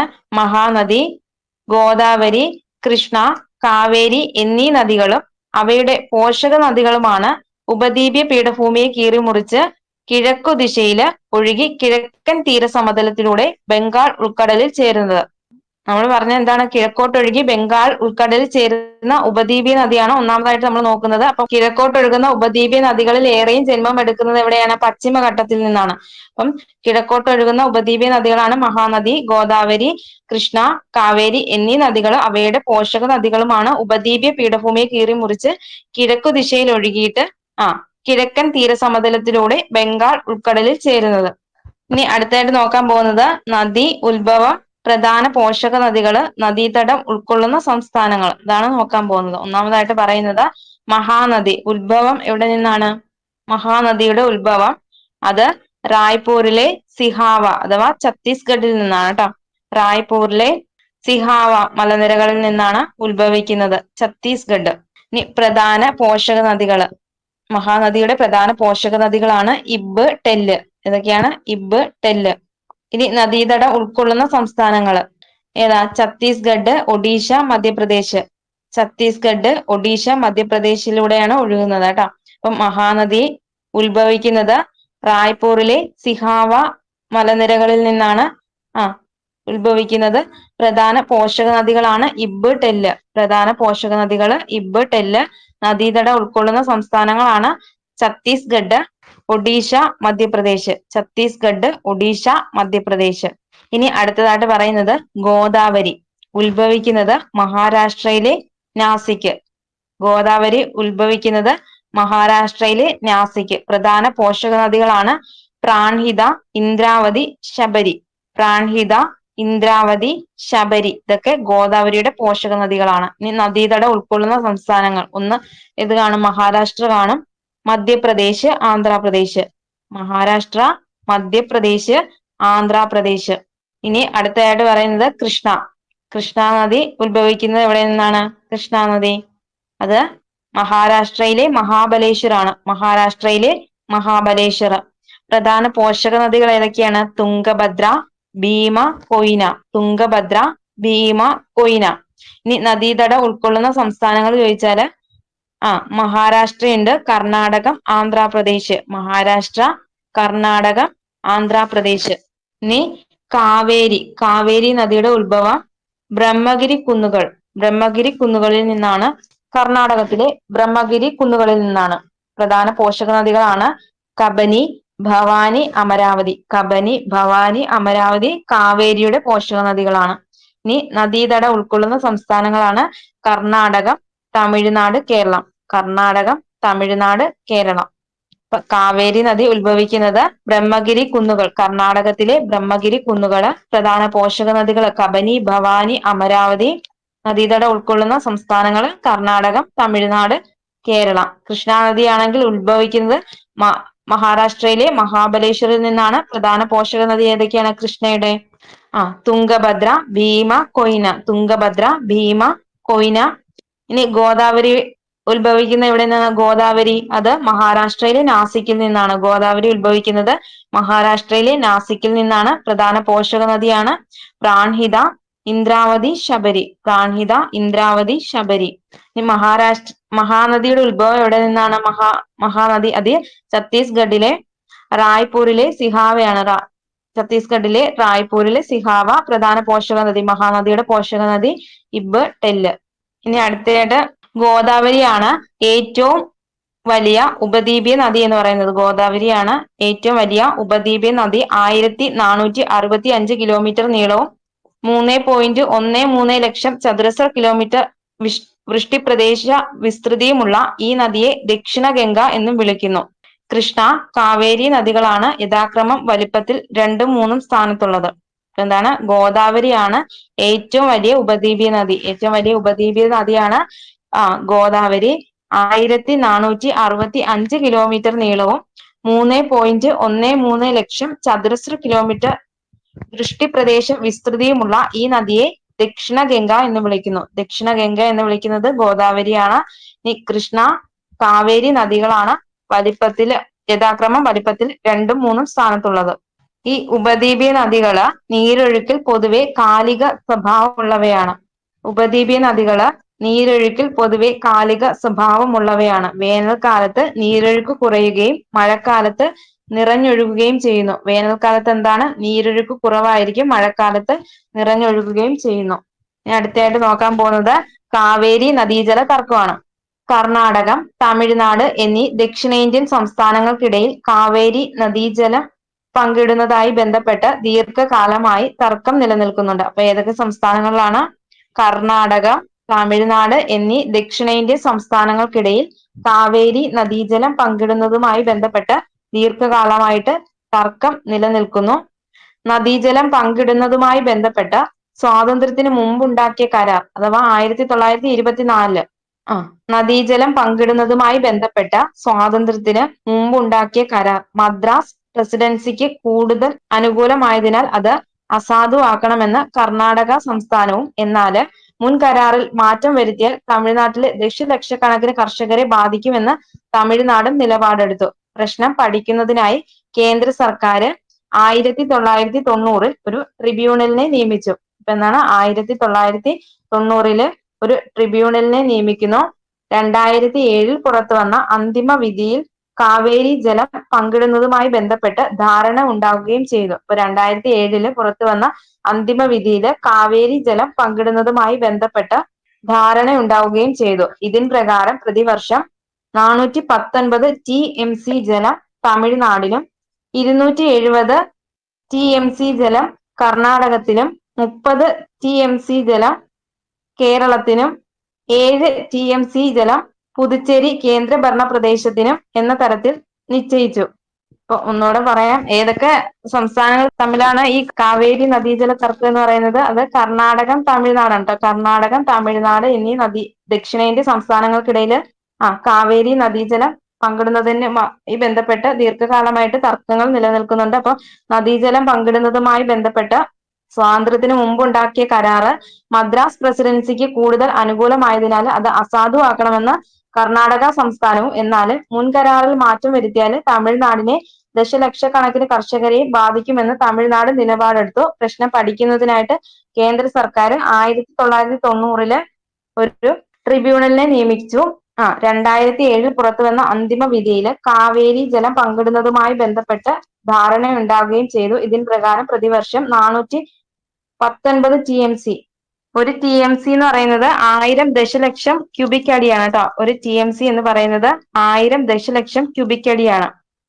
അതായത് പ്രതിവർഷം 419 TMC ജലം തമിഴ്നാടിനും 270 TMC ജലം കർണാടകത്തിനും 30 TMC ജലം കേരളത്തിനും 7 TMC ജലം പുതുച്ചേരി കേന്ദ്രഭരണ പ്രദേശത്തിനും എന്ന തരത്തിൽ നിശ്ചയിച്ചിട്ടുണ്ട്. അപ്പൊ ഒരു TMC എന്ന് പറയുന്നത് 1000 ദശലക്ഷം ക്യൂബിക് അടിയാണ്. ഇനി ഉപദ്വീപിലെ മറ്റ് നദികളുമായി താരതമ്യം ചെയ്യുമ്പോൾ കാവേരി നദിയിലെ വർഷം മുഴുവൻ നീരൊഴുക്കിൽ കാര്യമായ കുറവുണ്ടാകാറില്ല. ഉഷ്ണകാലത്ത് ഈ നദിയുടെ വൃഷ്ടിപ്രദേശത്ത് തെക്ക് പടിഞ്ഞാറൻ മൺസൂൺ മഴയും ശൈത്യകാലത്ത് വടക്ക് കിഴക്കൻ മൺസൂൺ മഴയും ലഭിക്കുന്നതാണ് ഇതിന് കാരണം. എന്താണ്? ഉപദ്വീപിലെ മറ്റ് നദികളുമായി താരതമ്യം ചെയ്യുമ്പോൾ കാവേരി നദിയിൽ വർഷം മുഴുവൻ നീരൊഴുക്കിൽ കാര്യമായിട്ടുള്ള കുറവുകളൊന്നും ഉണ്ടാകാറില്ല. ഇതിന് കാരണം എന്താണ്? ഉഷ്ണകാലത്ത് ഈ നദിയുടെ വൃഷ്ടിപ്രദേശത്ത് തെക്ക് പടിഞ്ഞാറൻ മൺസൂൺ മഴയും ശൈത്യകാലത്ത് വടക്ക് കിഴക്കൻ മൺസൂൺ മഴയും ലഭിക്കുന്നതാണ് ഇതിന്റെ കാരണം. അടുത്തായിട്ട് നോക്കാൻ പോകുന്നത് പടിഞ്ഞാറോട്ടൊഴുകുന്ന ഉപദ്വീപീയ നദികളാണ്. പടിഞ്ഞാറോട്ടൊഴുകുന്ന ഉപദ്വീപീയ നദികളാണ്. നർമ്മദ, താപ്തി എന്നീ നദികൾ ഒഴിച്ചാല് പടിഞ്ഞാറോട്ടൊഴുകുന്ന നദികളെ നദികളിലേറെയും പശ്ചിമഘട്ടത്തിന്റെ പടിഞ്ഞാറേ ചരിവിൽ ഉത്ഭവിച്ച് പടിഞ്ഞാറൻ തീരസമതലത്തിലൂടെ അതിവേഗം അറബിക്കടലിൽ പതിക്കുന്നവയാണ്. നർമ്മദ, താപ്തി എന്നീ നദികൾ ഒഴിച്ചു കഴിഞ്ഞാല് പടിഞ്ഞാറോട്ടൊഴുകുന്ന നദികളിലേറെയും പശ്ചിമഘട്ടത്തിന്റെ പടിഞ്ഞാറേ ചരിവിൽ ഉത്ഭവിച്ച് പടിഞ്ഞാറൻ തീരസമതലത്തിലൂടെ അതിവേഗം അറബിക്കടലിൽ പതിക്കുന്നവയാണ്. നർമ്മദ, താപ്തി എന്നീ നദികള് മധ്യ ഉന്നത തടത്തിലെ ഉയർന്ന പ്രദേശങ്ങളിലാണ് ഉത്ഭവിക്കുന്നത്. അപ്പൊ നർമ്മദയും താപ്തിയും എന്നീ നദികള് മധ്യ ഉന്നത തടത്തിലെ ഉയർന്ന പ്രദേശങ്ങളിലാണ് ഉത്ഭവിക്കുന്നത്. മാർബിൾ ശിലകളിൽ കടഞ്ഞെടുത്ത ചെങ്കുത്തായ താഴ്വരയും ജബൽപൂരിന് സമീപത്തുള്ള ദുവാന്തർ വെള്ളച്ചാട്ടവും സർദാർ സരോവർ വിവിധോദ്ദേശ നദീതട പദ്ധതിയും നർമ്മദ നദിയെ ശ്രദ്ധേയമാക്കുന്നു. അപ്പൊ എന്താണ്? നർമ്മദ, താപ്തി എന്നീ നദികള് മധ്യ ഉന്നത തടത്തിലെ ഉയർന്ന പ്രദേശങ്ങളിൽ നിന്നാണ് ഉത്ഭവിക്കുന്നത്. അപ്പൊ മാർബിൾ ശിലകളിൽ കടഞ്ഞെടുത്ത ചെങ്കുത്തായ താഴ്വരയും ജബൽപൂരിന് സമീപത്തുള്ള ദുവാന്തർ വെള്ളച്ചാട്ടവും സർദാർ സരോവർ വിവിധോദ്ദേശ നദീതട പദ്ധതിയും നർമ്മദ നദിയുടെ പ്രത്യേകതയാണ്. അടുത്തത് നോക്കാൻ പോകുന്നത് നർമ്മദ നദി ഉത്ഭവിക്കുന്നത് എവിടെ നിന്നാണ്? അത് മധ്യപ്രദേശിലെ അമർകണ്ടകിൽ നിന്നാണ് കേട്ടോ. നർമ്മദ നദി ഉത്ഭവിക്കുന്നത് മധ്യപ്രദേശിലെ അമർകണ്ടകിൽ നിന്നാണ്. ഇനി പ്രധാന പോഷക നദികളാണ് പറയുന്നത് ഹിരൺ, ബൻജാർ. നർമ്മദ നദിയുടെ പ്രധാന പോഷക നദികളാണ് ഹിരൺ, ബൻജാർ. ഇനി നദീതട ഉൾക്കൊള്ളുന്ന സംസ്ഥാനങ്ങളാണ് മധ്യപ്രദേശ്, മഹാരാഷ്ട്ര, ഗുജറാത്ത്. മധ്യപ്രദേശ്, മഹാരാഷ്ട്ര, ഗുജറാത്ത്. ഇനി താപ്തി നദി. താപ്തി നദി ഉത്ഭവിക്കുന്ന എവിടെ നിന്നാണ്? താപ്തി നദി അത് മധ്യപ്രദേശിലെ മുൾത്തായി ആണ് കേട്ടോ. മധ്യപ്രദേശിലെ മുൾത്തായി. പ്രധാന പോഷക നദികൾ ചോദിച്ചാൽ പൂർണ, ഗിർന. താപ്തിയുടെ പ്രധാന പോഷക നദിയാണ് പൂർണയും ഗിർണയും. ഇനി നദീതട ഉൾക്കൊള്ളുന്ന സംസ്ഥാനങ്ങളാണ് മധ്യപ്രദേശ്, മഹാരാഷ്ട്ര, ഗുജറാത്ത്. മധ്യപ്രദേശ്, മഹാരാഷ്ട്ര, ഗുജറാത്ത്. ഇപ്പൊ നർമ്മദ നദിയുടെ ഉത്ഭവം എന്ന് പറയുന്നത് അമർകണ്ടക്. പ്രധാന പോഷക നദികളാണ് ഹിരൺ, ബൻജാർ. നദീതട ഉൾക്കൊള്ളുന്ന സംസ്ഥാനങ്ങളാണ് മധ്യപ്രദേശ്, മഹാരാഷ്ട്ര, ഗുജറാത്ത്. മധ്യപ്രദേശ്, മഹാരാഷ്ട്ര, ഗുജറാത്ത്. ഈ താപ്തി നദിയുടെ ഉത്ഭവമാണ് മധ്യപ്രദേശിലെ മുൾട്ടായി. മധ്യപ്രദേശിലെ മുൾട്ടായി ആണ് താപ്തി നദിയുടെ പ്രധാന ഉത്ഭവം എന്ന് പറയുന്നത്. പ്രധാന പോഷക നദികളാണ് പൂർണയും ഗിർണയും. പൂർണയും ഗിർണയും. ഇനി നദീതട ഉൾക്കൊള്ളുന്ന സംസ്ഥാനങ്ങളാണ് മധ്യപ്രദേശ്, മഹാരാഷ്ട്ര, ഗുജറാത്ത്. ഇനി അടുത്തതായിട്ട് നോക്കാൻ പോകുന്നത് നർമ്മദ ബച്ചാവോ ആന്തോളനാണ് കേട്ടോ. നർമ്മദ ബച്ചാവോ ആന്തോളൻ. നർമ്മദ നദിയിൽ വലിയ ജലസംഭരണികൾ നിർമ്മിക്കുന്നതിനെതിരെ രൂപം കൊണ്ട ശക്തമായ ജനകീയ പ്രതിരോധമായിരുന്നു നർമ്മദ ബച്ചാവോ ആന്തോളനം. നർമ്മദ നദിയില് വലിയ ജലസംഭരണികൾ നിർമ്മിക്കുന്നതിനെതിരെ രൂപം കൊണ്ട ശക്തമായ ജനകീയ പ്രതിരോധമായിരുന്നു നർമ്മദ ബച്ചാവോ ആന്തോളൻ. ഗുജറാത്തിലെ സർദാർ സരോവർ അണക്കെട്ടും നർമ്മദ അണക്കെട്ട് അടക്കമുള്ള വലുതും ചെറുതുമായ നിരവധി ഡാമുകൾ ഈ പ്രദേശത്തെ പരിസ്ഥിതി നാശത്തിനും കുടി ഒഴിപ്പിക്കലിനും കാരണമായതോടെയാണ് പ്രക്ഷോഭം ആരംഭിക്കുന്നത്. ഗുജറാത്തിലെ സർദാർ സരോവർ അണക്കെട്ടും നർമ്മദ അണക്കെട്ടും അടക്കമുള്ള വലുതും ചെറുതുമായ നിരവധി ഡാമുകൾ ഈ പ്രദേശത്തെ പരിസ്ഥിതി നാശത്തിനും കുടിയൊഴിപ്പിക്കലിനും കാരണമായതോടെയാണ് പ്രക്ഷോഭം ആരംഭിച്ചത്. തദ്ദേശീയരായ ആദിവാസി ജനവിഭാഗങ്ങളും കർഷകരും പരിസ്ഥിതി പ്രവർത്തകരും മനുഷ്യാവകാശ പ്രവർത്തകരും ഈ പ്രക്ഷോഭത്തിൽ കൈകോർത്തു. 1994 മുതൽ 1999 വരെ ഈ പദ്ധതിയുടെ നിർമ്മാണ പ്രവർത്തനങ്ങൾ നിർത്തിവെക്കാനായതും ലോകബാങ്ക് അടക്കമുള്ള നിക്ഷേപകരെ പിന്തിരിപ്പിക്കാനായതും പദ്ധതിയെ സംബന്ധിച്ചുള്ള പുനർചിന്തനവും ഈ പ്രക്ഷോഭത്തിന്റെ നേട്ടങ്ങളാണ്. ഒന്നുകൂടെ പറയാം. തദ്ദേശീയരായിട്ടുള്ള ആദിവാസി ജനവിഭാഗങ്ങളും കർഷകരും പരിസ്ഥിതി പ്രവർത്തകരും മനുഷ്യാവകാശ പ്രവർത്തകരും ഈ പ്രക്ഷോഭത്തിൽ കൈകോർത്തു. 1994 മുതൽ 1999 വരെ ഈ പദ്ധതിയുടെ നിർമ്മാണ പ്രവർത്തനങ്ങൾ നിർത്തിവെക്കാനായതും ലോകബാങ്ക് അടക്കമുള്ള നിക്ഷേപകരെ പിന്തിരിപ്പിക്കാനായതും പദ്ധതിയെ സംബന്ധിച്ചുള്ള പുനർചിന്തനവും ഈ പ്രക്ഷോഭത്തിന്റെ നേട്ടങ്ങളാണ്. ഇനി അടുത്തത് നോക്കാൻ പോകുന്നത് ചമ്പൽ റവൈനുകളാണ്. ചമ്പൽ റവൈനുകൾ എന്താണെന്നാണ് പറയുന്നത്. മാൾവ പീഠഭൂമിയുടെ വടക്കേ ചരിവുകളിൽ ചമ്പൽ നദിയും പോഷക നദികളും ചേർന്ന് തുടർച്ചയായ അപരദനത്തിലൂടെ സൃഷ്ടിക്കുന്ന ചാലുകൾ അവിടുത്തെ വ്യത്യസ്ത ഭൂസവിശേഷതയാണ്.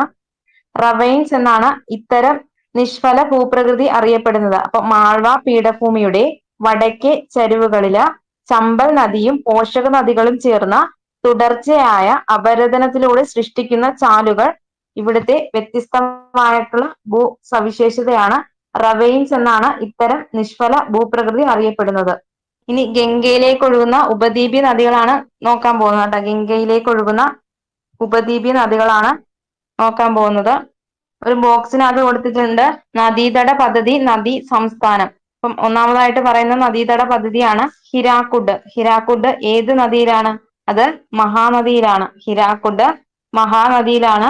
സംസ്ഥാനം ചോദിച്ചാൽ ഒഡീഷയാണ്. ഹിരാക്കുഡ് മഹാനദി, സംസ്ഥാനം ഒഡീഷ. തുംഗഭദ്ര അടുത്ത നദീതട പദ്ധതിയാണ് തുംഗഭദ്ര.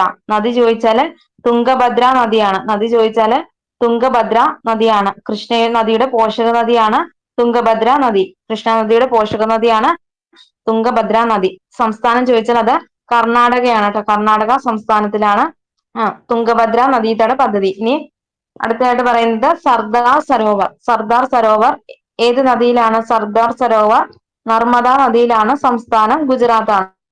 സംസ്ഥാനം ഗുജറാത്താണ്. ഇനി കൃഷ്ണരാജസാഗർ. കൃഷ്ണരാജസാഗർ ഏത് നദിയിലാണ്? അത് കാവേരി നദിയിലാണ്. കൃഷ്ണരാജസാഗർ കാവേരി നദിയിലാണ്. കർണാടകത്തിൽ സ്ഥിതി ചെയ്യുന്നു. കർണാടകത്തില് സ്ഥിതി ചെയ്യുന്നു. ഇനി അടുത്തതായിട്ട് പറയുന്നത് നിസാം സാഗർ. നിസാം സാഗർ ഏത് നദിയിലാണ്? ഗോദാവരി നദിയിലാണ്. നിസാം സാഗർ ഗോദാവരി നദിയില്. സംസ്ഥാനം ചോദിച്ചാല് ആന്ധ്രാപ്രദേശാണ്. അപ്പൊ നദീതട പദ്ധതിയായിട്ടുള്ള ഒന്നാമത്തെയാണ് ഹിരാക്കുഡ്. നദി ചോദിച്ചാൽ മഹാനദി. ഹിരാക്കുഡ് മഹാനദി ഒഡീഷയിൽ സ്ഥിതി ചെയ്യുന്നു. ഇനി തുംഗഭദ്ര. തുംഗഭദ്ര നദിയിലായിരിക്കും. കർണാടക സംസ്ഥാനത്തിലാണ്. തുംഗഭദ്ര നദീതട പദ്ധതി തുംഗഭദ്ര നദിയില് കർണാടകത്തിലാണ് സ്ഥിതി ചെയ്യുന്നത്. ഇനി സർദാർ സരോവർ നർമ്മദ നദിയില്. സർദാർ സരോവർ നർമ്മദ നദിയില്. ഇനി സംസ്ഥാനം ചോദിച്ചാൽ അത് ഗുജറാത്താണ്. ഗുജറാത്ത്. കൃഷ്ണരാജസാഗർ. കൃഷ്ണരാജസാഗർ നദീതട പദ്ധതി കാവേരി നദിയിലാണ്. കാവേരി നദിയില്. സംസ്ഥാനം ചോദിച്ചാല് കർണാടക. സംസ്ഥാനം കർണാടകയാണ്. ഇനി അടുത്തയായിട്ട് നിസാം സാഗർ. നിസാം സാഗർ ഏത് നദിയിലാണ്? അത് ഗോദാവരി നദിയിലാണ് കേട്ടോ. നിസാം സാഗർ ഗോദാവരി നദിയിലാണ്. സംസ്ഥാനം ചോദിച്ചാല് ആന്ധ്രാപ്രദേശ് ആണ്. അടുത്തതായിട്ട് നോക്കാൻ പോകുന്നത് എന്താണ് വിവിധോദ്ദേശ നദീതട പദ്ധതി എന്നാണ്. എന്താണ് വിവിധോദ്ദേശ നദീതട പദ്ധതി എന്നാണ്? ഒരു നദിക്ക് കുറുകെ അണക്കെട്ട് നിർമ്മിച്ച് വിവിധ ആവശ്യങ്ങൾ സാധ്യമാക്കുന്ന പദ്ധതികളാണ് വിവിധോദ്ദേശ നദീതട പദ്ധതികൾ എന്നറിയപ്പെടുന്നത്. അപ്പൊ ഒരു നദിക്ക് കുറുകെ അണക്കെട്ട് നിർമ്മിച്ച് വിവിധ ആവശ്യങ്ങൾ സാധ്യമാക്കുന്ന പദ്ധതിയാണ് വിവിധോദ്ദേശ നദീതട പദ്ധതികൾ. വെള്ളപ്പൊക്ക നിയന്ത്രണം, ജലസേചനം, ജല വൈദ്യുത ഉൽപാദനം, ഉൾനാടൻ ജലഗതാഗതം, മത്സ്യബന്ധനം, വിനോദസഞ്ചാരം തുടങ്ങിയവയാണ് ഇത്തരം പദ്ധതികളുടെ പ്രധാന ഉദ്ദേശങ്ങൾ എന്ന് പറയുന്നത്. എന്തൊക്കെയാണ്? വെള്ളപ്പൊക്ക നിയന്ത്രണം, ജലസേചനം, ജല വൈദ്യുത ഉൽപാദനം, ഉൾനാടൻ ജലഗതാഗതം, മത്സ്യബന്ധനം, വിനോദസഞ്ചാരം തുടങ്ങിയവയാണ് ഈ പദ്ധതികളുടെ ചില പ്രധാന ഉദ്ദേശങ്ങൾ എന്ന് പറയുന്നത്. ഇനി അടുത്തതായിട്ട് നോക്കാൻ പോകുന്നത് പീഠഭൂമിയിലെ നൈസർഗിക സസ്യജാലങ്ങളെ കുറിച്ചാണ്. ഓരോ പ്രദേശത്തിന്റെ കാലാവസ്ഥയ്ക്കും ഭൂപ്രകൃതിയും അനുസൃതമായിട്ടാണ് നൈസർഗിക സസ്യജാലങ്ങൾ രൂപം കൊള്ളുന്നത്. ഓരോ പ്രദേശത്തിന്റെ കാലാവസ്ഥയും ഭൂപ്രകൃതിക്കും അനുസൃതമായാണ് നൈസർഗിക സസ്യജാലങ്ങൾ രൂപം കൊള്ളുന്നത്. ഇനി ഉപദ്വീപീയ പീഠഭൂമി പ്രദേശത്തെ പ്രധാന നൈസർഗിക സസ്യജാലങ്ങൾ ഏതൊക്കെയാണ്? ഒന്നാമതായിട്ട് പറയുന്നത് ഉഷ്ണമേഖല ഇലപൊഴിയും കാടുകളാണ്. ഉഷ്ണമേഖല ഇലപൊഴിയും കാടുകൾ. ഉപദ്വീപീയ പീഠഭൂമിയിലെ ഏറ്റവും വ്യാപകമായ സ്വാഭാവിക വനങ്ങളാണ് ഉഷ്ണമേഖല ഇലപൊഴിയും കാടുകൾ എന്ന് പറയുന്നത്. അപ്പൊ ഉപദ്വീപീയ പീഠഭൂമിയിലെ ഏറ്റവും വ്യാപകമായ സ്വാഭാവിക വനങ്ങളാണ് ഉഷ്ണമേഖല ഇലപൊഴിയും കാടുകൾ.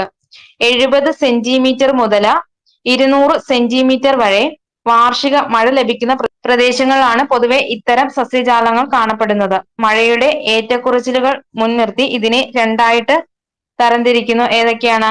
ആർദ്ര ഇലപൊഴിയും കാടുകള്, രണ്ടാമതായിട്ട് പറയുന്നത് വരണ്ട ഇലപൊഴിയും കാടുകൾ. അപ്പം ഉഷ്ണമേഖല ഇലപൊഴിയും കാടുകളാണ് നോക്കുന്നത്. ഉപദ്വീപീയ പീഠഭൂമിയിലെ ഏറ്റവും വ്യാപകമായ സ്വാഭാവിക വനങ്ങളാണിത്. 70 സെന്റിമീറ്റർ മുതൽ 200 സെന്റിമീറ്റർ വരെ വാർഷിക മഴ ലഭിക്കുന്ന പ്രദേശങ്ങളിലാണ് പൊതുവെ ഇത്തരം സസ്യജാലങ്ങൾ കാണപ്പെടുന്നത്. മഴയുടെ ഏറ്റക്കുറച്ചിലുകൾ മുൻനിർത്തി ഇതിനെ രണ്ടായിട്ട് തരംതിരിക്കുന്നു. ആർദ്ര ഇലപൊഴിയും കാടുകൾ, വരണ്ട ഇലപൊഴിയും കാടുകൾ. ആർദ്ര ഇലപൊഴിയും കാടുകൾ, വരണ്ട ഇലപൊഴിയും കാടുകൾ.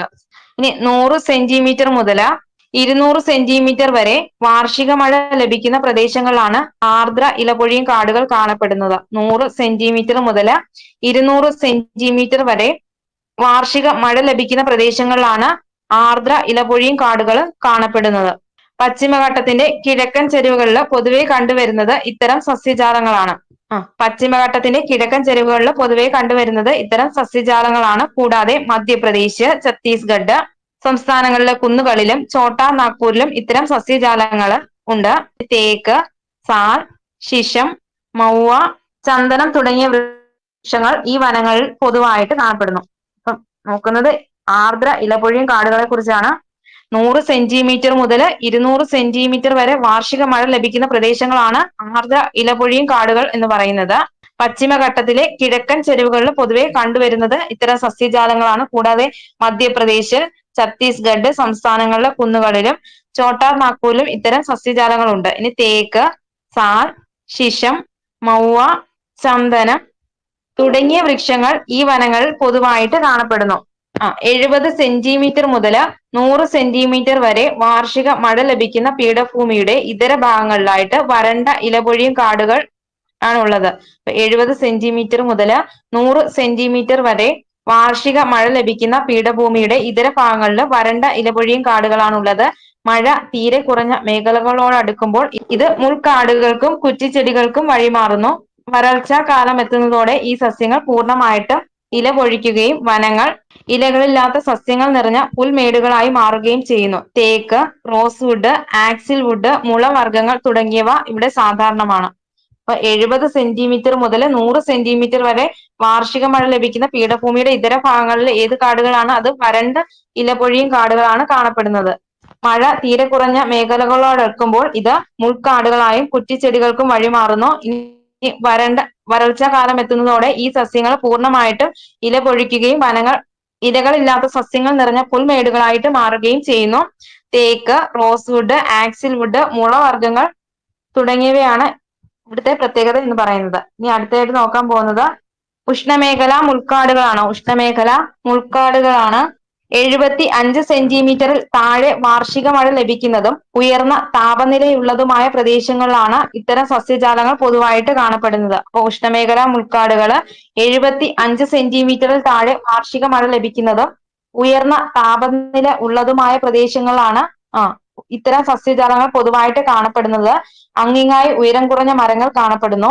അക്കേഷ്യ, യൂഫോർബിയ, ഈന്തപ്പന, ചില ഇനം പുൽവർഗ്ഗങ്ങൾ തുടങ്ങിയവയാണ് പ്രധാന സസ്യജാലങ്ങൾ എന്ന് പറയുന്നത്. ഇപ്പം അക്കേഷ്യ, യൂഫോർബിയ, ഈന്തപ്പന, ചില ഇനം പുൽവർഗ്ഗങ്ങൾ തുടങ്ങിയവയാണ് പ്രധാന സസ്യങ്ങൾ. എവിടത്തെയാണ്? ഉഷ്ണമേഖല മുൾക്കാടുകളിൽ. ഇനി പശ്ചിമഘട്ടത്തിന്റെ കിഴക്കായി മഹാരാഷ്ട്ര, കർണാടകം എന്നീ സംസ്ഥാനങ്ങളുടെ അർദ്ധ മരുപ്രദേശങ്ങളിലും ആന്ധ്രാപ്രദേശ്, തെലങ്കാന, തമിഴ്നാട് സംസ്ഥാനങ്ങളിലെ വരണ്ട പ്രദേശങ്ങളിലും ഇത്തരം സസ്യജാലങ്ങളാണ് ഉള്ളത്. അപ്പൊ ഉഷ്ണമേഖല മുൾക്കാടുകൾ 75 സെന്റിമീറ്റർ താഴെ വാർഷിക മഴ ലഭിക്കുന്നതും ഉയർന്ന താപനിലയുള്ളതുമായ പ്രദേശങ്ങളിലാണ് ഇത്തരം സസ്യജാലങ്ങൾ പൊതുവെ കാണപ്പെടുന്നത്. അങ്ങിങ്ങായിട്ട് ഉയരം കുറഞ്ഞ മരങ്ങൾ കാണപ്പെടുന്നു. ഇനി ഇവിടുത്തെ പ്രധാനമായി കാണപ്പെടുന്നത് ഏതൊക്കെയാണ്? അക്കേഷ്യ, യൂഫോർബിയ, ഈന്തപ്പന, ചിലയിനം പുൽവർഗ്ഗങ്ങൾ തുടങ്ങിയവയാണ് ഇവിടെ കാണപ്പെടുന്നത്. പശ്ചിമഘട്ടത്തിന്റെ കിഴക്കായി മഹാരാഷ്ട്ര, കർണാടകം എന്നീ സംസ്ഥാനങ്ങളുടെ അർദ്ധ മരുപ്രദേശങ്ങളിലും ആന്ധ്രാപ്രദേശ്, തെലങ്കാന, തമിഴ്നാട് സംസ്ഥാനങ്ങളിലെ വരണ്ട പ്രദേശങ്ങളിലും ഇത്തരം സസ്യജാലങ്ങൾ കാണപ്പെടുന്നു. ഇനി അടുത്തതായിട്ട് പറയുന്നത് ദക്ഷിണ പർവ്വത വനങ്ങളാണ്. ദക്ഷിണ പർവ്വത വനങ്ങളാണ് പീഠഭൂമിയിലെ ഉയർന്ന പ്രദേശമായ പശ്ചിമഘട്ടം, വിന്ധ്യാനിരകള്, നീലഗിരി കുന്നുകൾ എന്നിവിടങ്ങളിൽ കാണുന്ന സസ്യജാലങ്ങളെ പൊതുവിൽ ദക്ഷിണ പർവ്വത വനങ്ങൾ എന്ന വിഭാഗത്തിൽ ഉൾപ്പെടുത്താം. അപ്പൊ പീഠഭൂമിയിലെ ഉയർന്ന പ്രദേശങ്ങളായ പശ്ചിമഘട്ടം, വിന്ധ്യാനിരകൾ, നീലഗിരി കുന്നുകൾ എന്നിവിടങ്ങളിൽ കാണപ്പെടുന്ന സസ്യജാലങ്ങളെ പൊതുവില് ദക്ഷിണ പർവ്വത വനങ്ങൾ എന്ന വിഭാഗത്തിൽ ഉൾപ്പെടുത്തുന്നു. ഇവിടങ്ങളില് 1500 മീറ്ററിൽ കൂടുതൽ ഉയരമുള്ള ഇടങ്ങളില് മിതോഷ്ണ സസ്യജാലങ്ങളും താഴേക്ക് വരുമ്പോൾ ഉപോഷ്ണ സസ്യജാലങ്ങളും കാണപ്പെടുന്നു. ഇവിടങ്ങളിൽ എന്താണ്?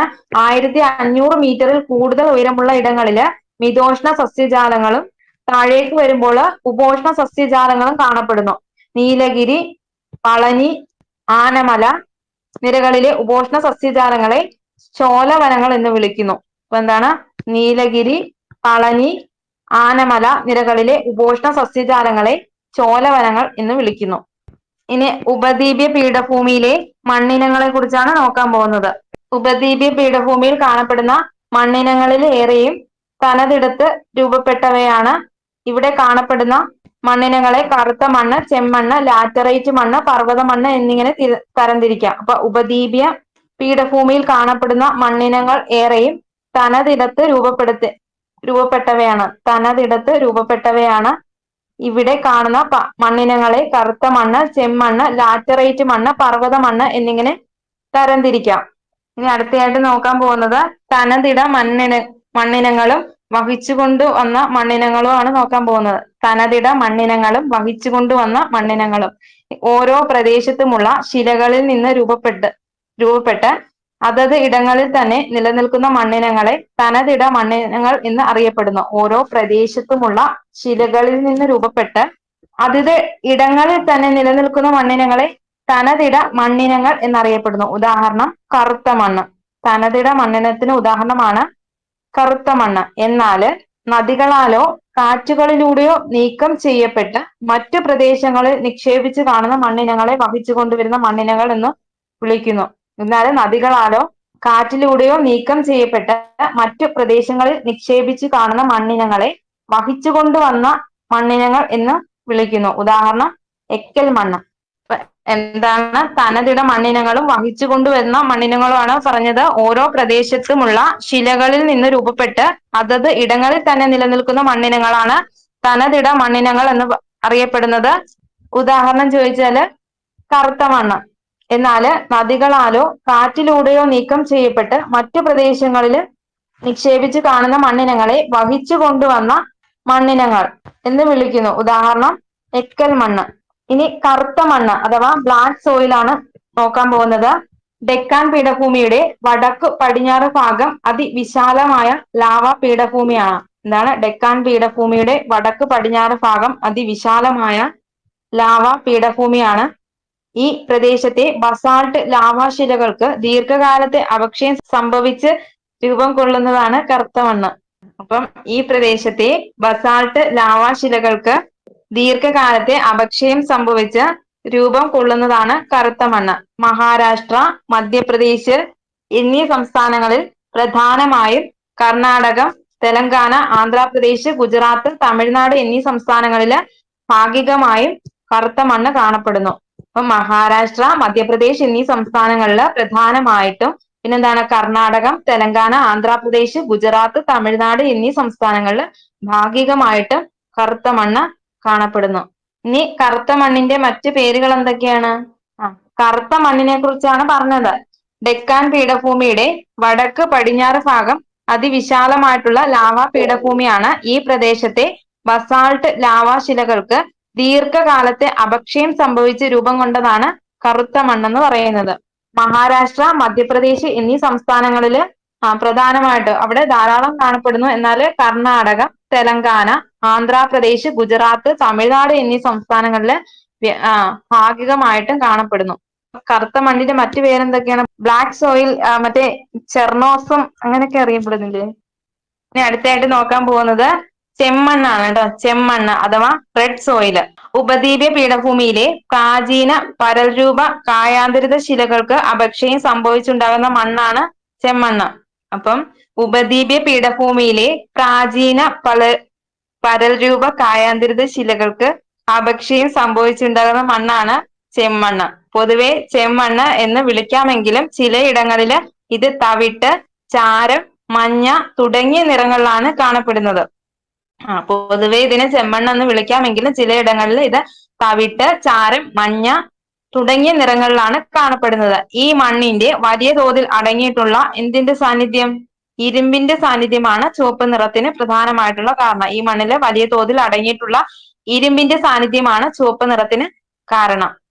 അടുത്തതായിട്ട് നോക്കാൻ പോകുന്നത് ലാറ്ററൈറ്റ് മണ്ണാണ്. ലാറ്ററൈറ്റ് മണ്ണ് കനത്ത മഴയിലും വരൾച്ചയിലും മാറി മാറി അനുഭവപ്പെടുന്ന പ്രദേശങ്ങളില് മണ്ണിലെ സിലിക്ക, ചുണ്ണാമ്പ് തുടങ്ങി ലവണങ്ങൾ ഊർന്നിറങ്ങൽ പ്രക്രിയയിലൂടെ നീക്കം ചെയ്യപ്പെടുന്നതിന്റെ ഫലമായി രൂപപ്പെട്ടതാണ് ലാറ്ററൈറ്റ് മണ്ണ്.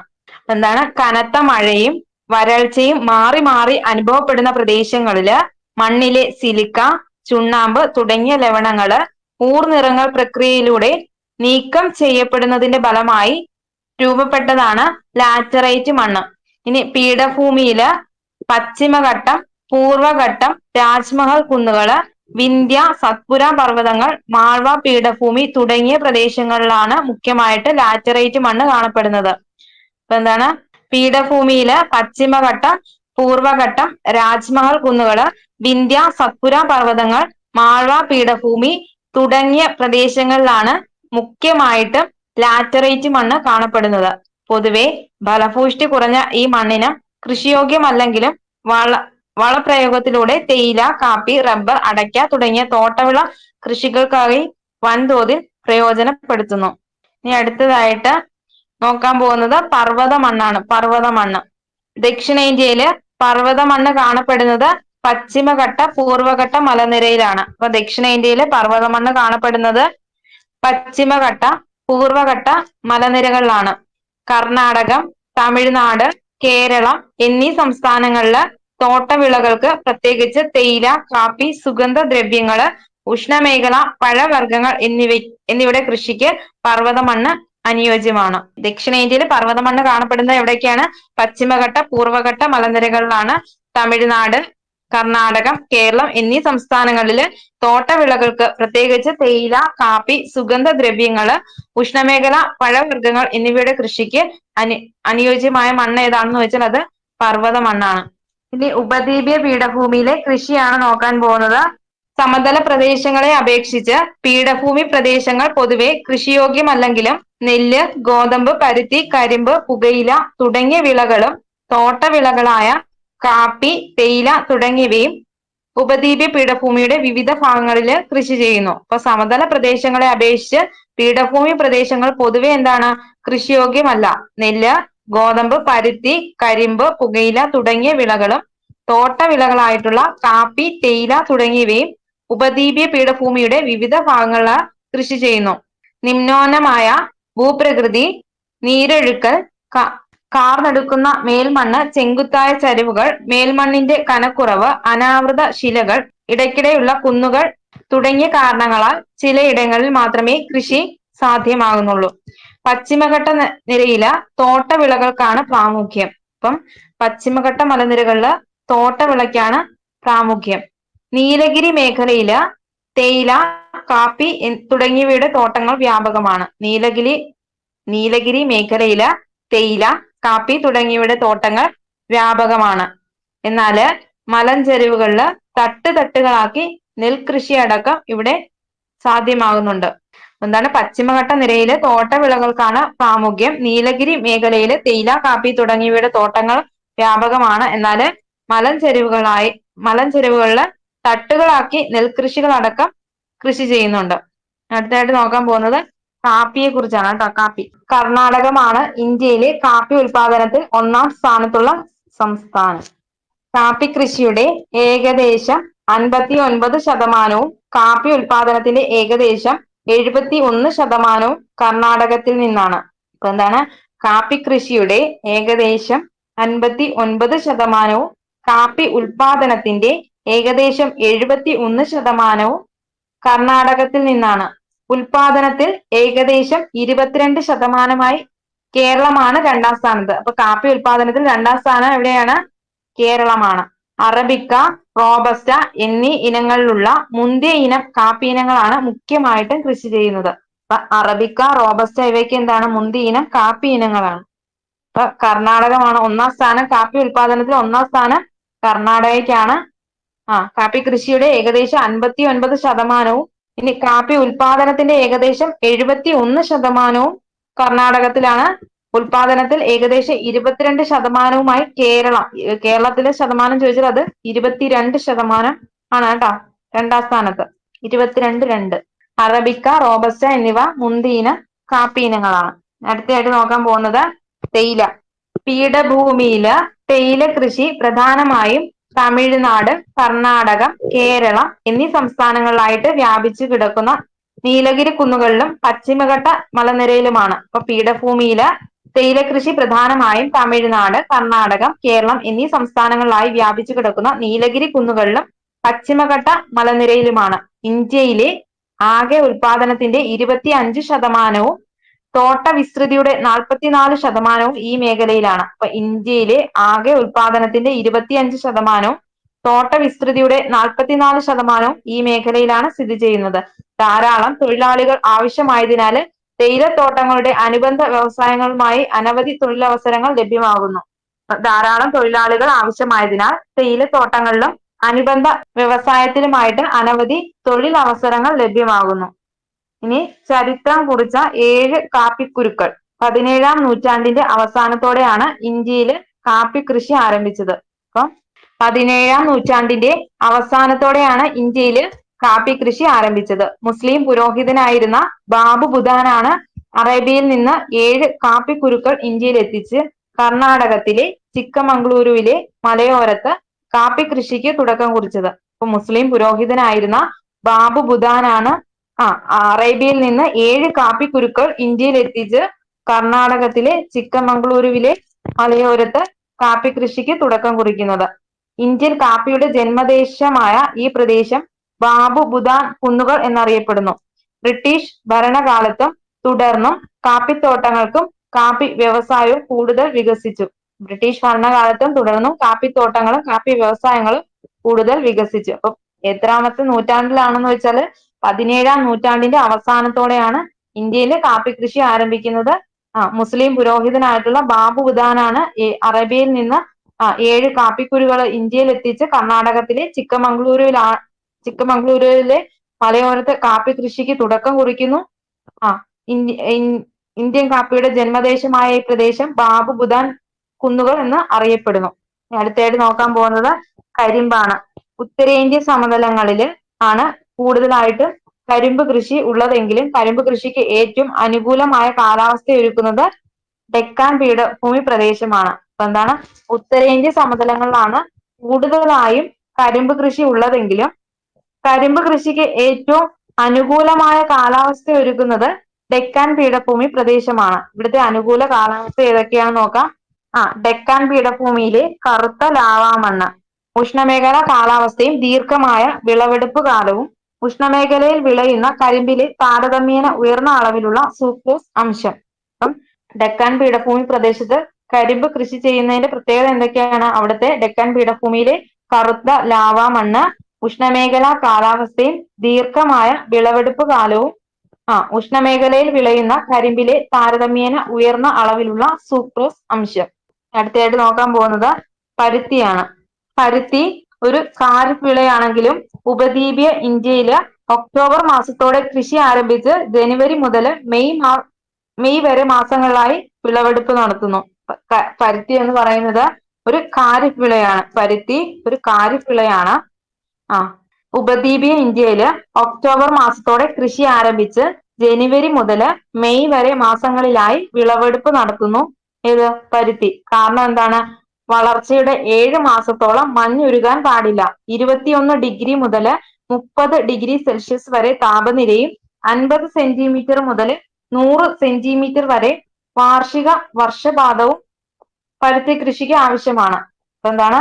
21 ഡിഗ്രി മുതൽ 30 ഡിഗ്രി സെൽഷ്യസ് വരെ താപനില വേണം. 21 ഡിഗ്രി സെൽഷ്യസ് മുതൽ 30 ഡിഗ്രി സെൽഷ്യസ് വരെ താപനിലയും 50 സെന്റിമീറ്റർ മുതൽ 100 സെന്റിമീറ്റർ വരെ വാർഷിക വർഷപാതവും പരുത്തി കൃഷിക്ക് ആവശ്യമാണ്. എന്നാൽ മഴ കുറഞ്ഞ പ്രദേശങ്ങളിൽ ജലസേചന സഹായത്തോടെ പരുത്തി കൃഷി ചെയ്യുന്നുണ്ട്. മഴ കുറഞ്ഞ സംസ്ഥാനങ്ങളിൽ എന്താണ്, ജലസേചന സൗകര്യത്തോടെ പരുത്തി കൃഷി ചെയ്യുന്നുണ്ട്. ഡെക്കാൻ, മാൾവ പീഠഭൂമി പ്രദേശങ്ങളിലെ കറുത്ത മണ്ണാണ് പരുത്തി കൃഷിക്ക് ഏറെ അനുയോജ്യം. ഡെക്കാൻ, മാൾവ പീഠഭൂമി പ്രദേശങ്ങളിലെ കറുത്ത മണ്ണാണ് പരുത്തി കൃഷിക്ക് ഏറ്റവും അനുയോജ്യം. രാജ്യത്ത് ആകെ ഉൽപാദനത്തിൽ 1-ാം സ്ഥാനം ഗുജറാത്തിനാണ്. മഹാരാഷ്ട്രയാണ് 2-ാം സ്ഥാനം. അപ്പം പരുത്തി ഉൽപാദനത്തിൽ 1-ാം സ്ഥാനത്തുള്ള സംസ്ഥാനം ഗുജറാത്തും 2-ാം സ്ഥാനം മഹാരാഷ്ട്രയ്ക്കുമാണ് ഉള്ളത്. ഇനി അടുത്തയായിട്ട് നോക്കാൻ പോകുന്നത് ധാതുക്കളുടെ കലവറ. ഉപദ്വീപീയ പീഠഭൂമിയിലെ പരൽരൂപ ശിലാപാളികളിലും ഉയരം കുറഞ്ഞ കുന്നുകളിലുമാണ് ധാതു വിഭവങ്ങൾ ഏറെയും കേന്ദ്രീകരിച്ചിരിക്കുന്നത്. അപ്പൊ ഉപദ്വീപീയ പീഠഭൂമിയിലെ പരൽരൂപ പാളികളിലും ഉയരം കുറഞ്ഞ കുന്നുകളിലുമാണ് ധാതു വിഭവങ്ങൾ ഏറെയും കേന്ദ്രീകരിച്ചിരിക്കുന്നത്. ഛോട്ടാ നാഗ്പൂർ പീഠഭൂമിയെ ധാതുക്കളുടെ ഹൃദയഭൂമി എന്ന് വിശേഷിപ്പിക്കുന്നു. അപ്പൊ എന്താണ് ധാതുക്കളുടെ ഹൃദയഭൂമി എന്ന് വിശേഷിപ്പിക്കുന്നത് ഛോട്ടാ നാഗ്പൂർ പീഠഭൂമിയാണ്. ജാർഖണ്ഡ്, പശ്ചിമ ബംഗാൾ, ഒഡീഷ സംസ്ഥാനങ്ങളിലായി വ്യാപിച്ചു കിടക്കുന്ന ഛോട്ടാ നാഗ്പൂർ ഒഡീഷ പീഠഭൂമിയാണ് ഇന്ത്യയിലെ ഏറ്റവും സമ്പന്നമായ ധാതുമേഖല എന്ന് പറയുന്നത്. ഒന്നുകൂടെ പറയാം. ജാർഖണ്ഡ്, പശ്ചിമ ബംഗാൾ, ഒഡീഷ സംസ്ഥാനങ്ങളിലായി വ്യാപിച്ചു കിടക്കുന്ന ഛോട്ടാ നാഗ്പൂർ ഒഡീഷ പീഠഭൂമിയാണ് ഇന്ത്യയിലെ ഏറ്റവും സമ്പന്നമായ ധാതുമേഖല. കൽക്കരി, ഇരുമ്പയിര്, മാംഗനീസ്, മൈക്ക, ബോക്സൈറ്റ്, ചെമ്പ് തുടങ്ങി ധാരാളം ലോഹ അലോഹ ധാതുക്കളാൽ സമൃദ്ധമാണ് ഇവിടെ. എന്തൊക്കെയാണ്? കൽക്കരി, ഇരുമ്പയിര്, മാംഗനീസ്, മൈക്ക, ബോക്സൈറ്റ്, ചെമ്പ് തുടങ്ങി ധാരാളം ലോഹ അലോഹ ധാതുക്കൾ കൊണ്ട് സമൃദ്ധമാണ് എവിടെ? ഉപദ്വീപീയ പീഠഭൂമി എന്ന് പറയുന്നത്. ഛോട്ടാ നാഗ്പൂർ പീഠഭൂമി എന്ന് പറയുന്നത്. ഇനി ധാതു വിഭവങ്ങളുടെ ലഭ്യതയ്ക്ക് അനുസരിച്ച് ഉപദ്വീപീയ പീഠഭൂമിയെ വിവിധ ധാതു മേഖലകളായിട്ട് തരംതിരിക്കാം. ഏതൊക്കെയാ? വടക്ക് കിഴക്കൻ പീഠഭൂമി പ്രദേശം. അതാണ് വടക്ക് കിഴക്കൻ പീഠഭൂമി പ്രദേശം. ഏറ്റവും വലിയ ധാതു മേഖലയാണ് ഛോട്ടാ നാഗ്പൂർ ഒഡീഷ പീഠഭൂമികൾ. ഏറ്റവും വലിയ ധാതു മേഖലയാണ് ഛോട്ടാ നാഗ്പൂർ ഒഡീഷ പീഠഭൂമികൾ. ജാർഖണ്ഡ്, പശ്ചിമ ബംഗാൾ, ഒഡീഷ എന്നീ സംസ്ഥാനങ്ങളിലായി ഈ മേഖല വ്യാപിച്ചു കിടക്കും. വടക്ക് കിഴക്കൻ പീഠഭൂമി പ്രദേശത്തെ കുറിച്ചാണ് പറയുന്നത്. ഏറ്റവും വലിയ ധാതു മേഖലയാണ് ഛോട്ടാ നാഗ്പൂർ ഒഡീഷ പീഠഭൂമികള്. ജാർഖണ്ഡ്, പശ്ചിമ ബംഗാൾ, ഒഡീഷ എന്നീ സംസ്ഥാനങ്ങളിലായി ഈ മേഖല വ്യാപിച്ചു കിടക്കുന്നു. കൽക്കരി, ഇരുമ്പയിര്, മാംഗനീസ്, അക്രം, ബോക്സൈറ്റ്, ചെമ്പ് തുടങ്ങിയ ധാതുക്കൾ ഈ മേഖലയിൽ ഖനനം ചെയ്യുന്നുണ്ട്. അപ്പൊ ഏറ്റവും വലിയ ധാതു മേഖലയാണ് ഛോട്ടാ നാഗ്പൂർ ഒഡീഷ പീഠഭൂമികള്. ജാർഖണ്ഡ്, പശ്ചിമ ബംഗാൾ, ഒഡീഷ എന്നീ സംസ്ഥാനങ്ങളിലായിട്ട് ഈ മേഖല വ്യാപിച്ചു കിടക്കുന്നു. കൽക്കരി, ഇരുമ്പയിര്, മാംഗനീസ്, അക്രം, ബോക്സൈറ്റ്, ചെമ്പ് തുടങ്ങിയ ധാതുക്കൾ ഈ മേഖലയിൽ ഖനനം ചെയ്യപ്പെടുന്നു. അടുത്തതായിട്ട് നോക്കാൻ പോകുന്നത് മധ്യമേഖലയാണ്. ഛത്തീസ്ഗഡ്, മധ്യപ്രദേശ്, തെലങ്കാന, ആന്ധ്രാപ്രദേശ്, മഹാരാഷ്ട്ര എന്നീ സംസ്ഥാനങ്ങളിലായി വ്യാപിച്ചു കിടക്കുന്ന മധ്യമേഖലയില് മാംഗനീസ്, ബോക്സൈറ്റ്, ചുണ്ണാമ്പുകല്ല്, മാർബിൾ, കൽക്കരി, അപ്രം, ഇരുമ്പയിര്, ഗ്രാഫൈറ്റ് തുടങ്ങിയ ധാതുക്കൾ സുലഭമാണ്. അപ്പൊ മധ്യമേഖല എവിടേക്ക് ഏതൊക്കെ സംസ്ഥാനങ്ങളിലാണ് വ്യാപിച്ചു കിടക്കുന്നത്? ഛത്തീസ്ഗഡ്, മധ്യപ്രദേശ്, തെലങ്കാന, ആന്ധ്രാപ്രദേശ്, മഹാരാഷ്ട്ര എന്നീ സംസ്ഥാനങ്ങളിലായി വ്യാപിച്ചു കിടക്കുന്ന മധ്യമേഖലയില് പ്രധാന ധാതുക്കളാണ് മാംഗനീസ്, ബോക്സൈറ്റ്, ചുണ്ണാമ്പുകല്ല്, മാർബിൾ, കൽക്കരി, അപ്രം, ഇരുമ്പയിര്, ഗ്രാഫൈറ്റ് തുടങ്ങിയ ധാതുക്കൾ സുലഭമാണ്. ഇനി അടുത്തതായിട്ട് പറയുന്നത് ദക്ഷിണ മേഖലയാണ്.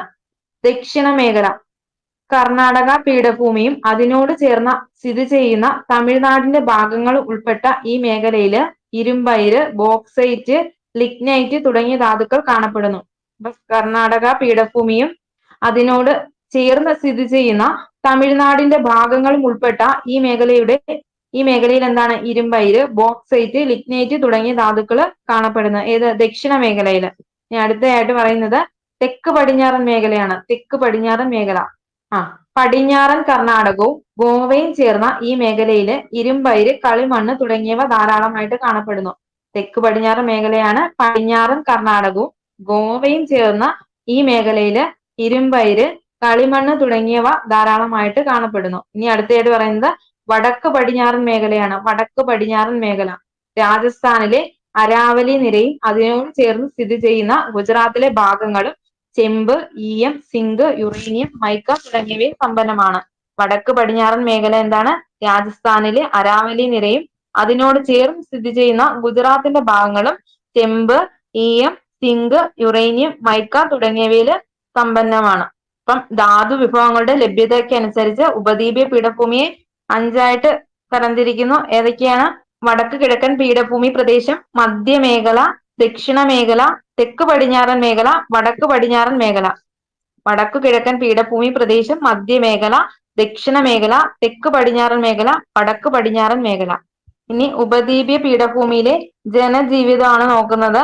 ഉപദ്വീപീയ പീഠഭൂമിയില് മിതമായ ജനസംഖ്യയാണുള്ളത്. ഉപദ്വീപീയ പീഠഭൂമിയില് മിതമായ ജനസംഖ്യയാണുള്ളത്. പൊതുവെ കൃഷിയോഗ്യമല്ലാത്ത ഭൂപ്രകൃതിയും വൻകര കാലാവസ്ഥയും കാരണം ആദ്യകാലങ്ങളില് ഉപദ്വീപീയ പീഠഭൂമിയിൽ ജനവാസം പരിമിതമായിരുന്നു.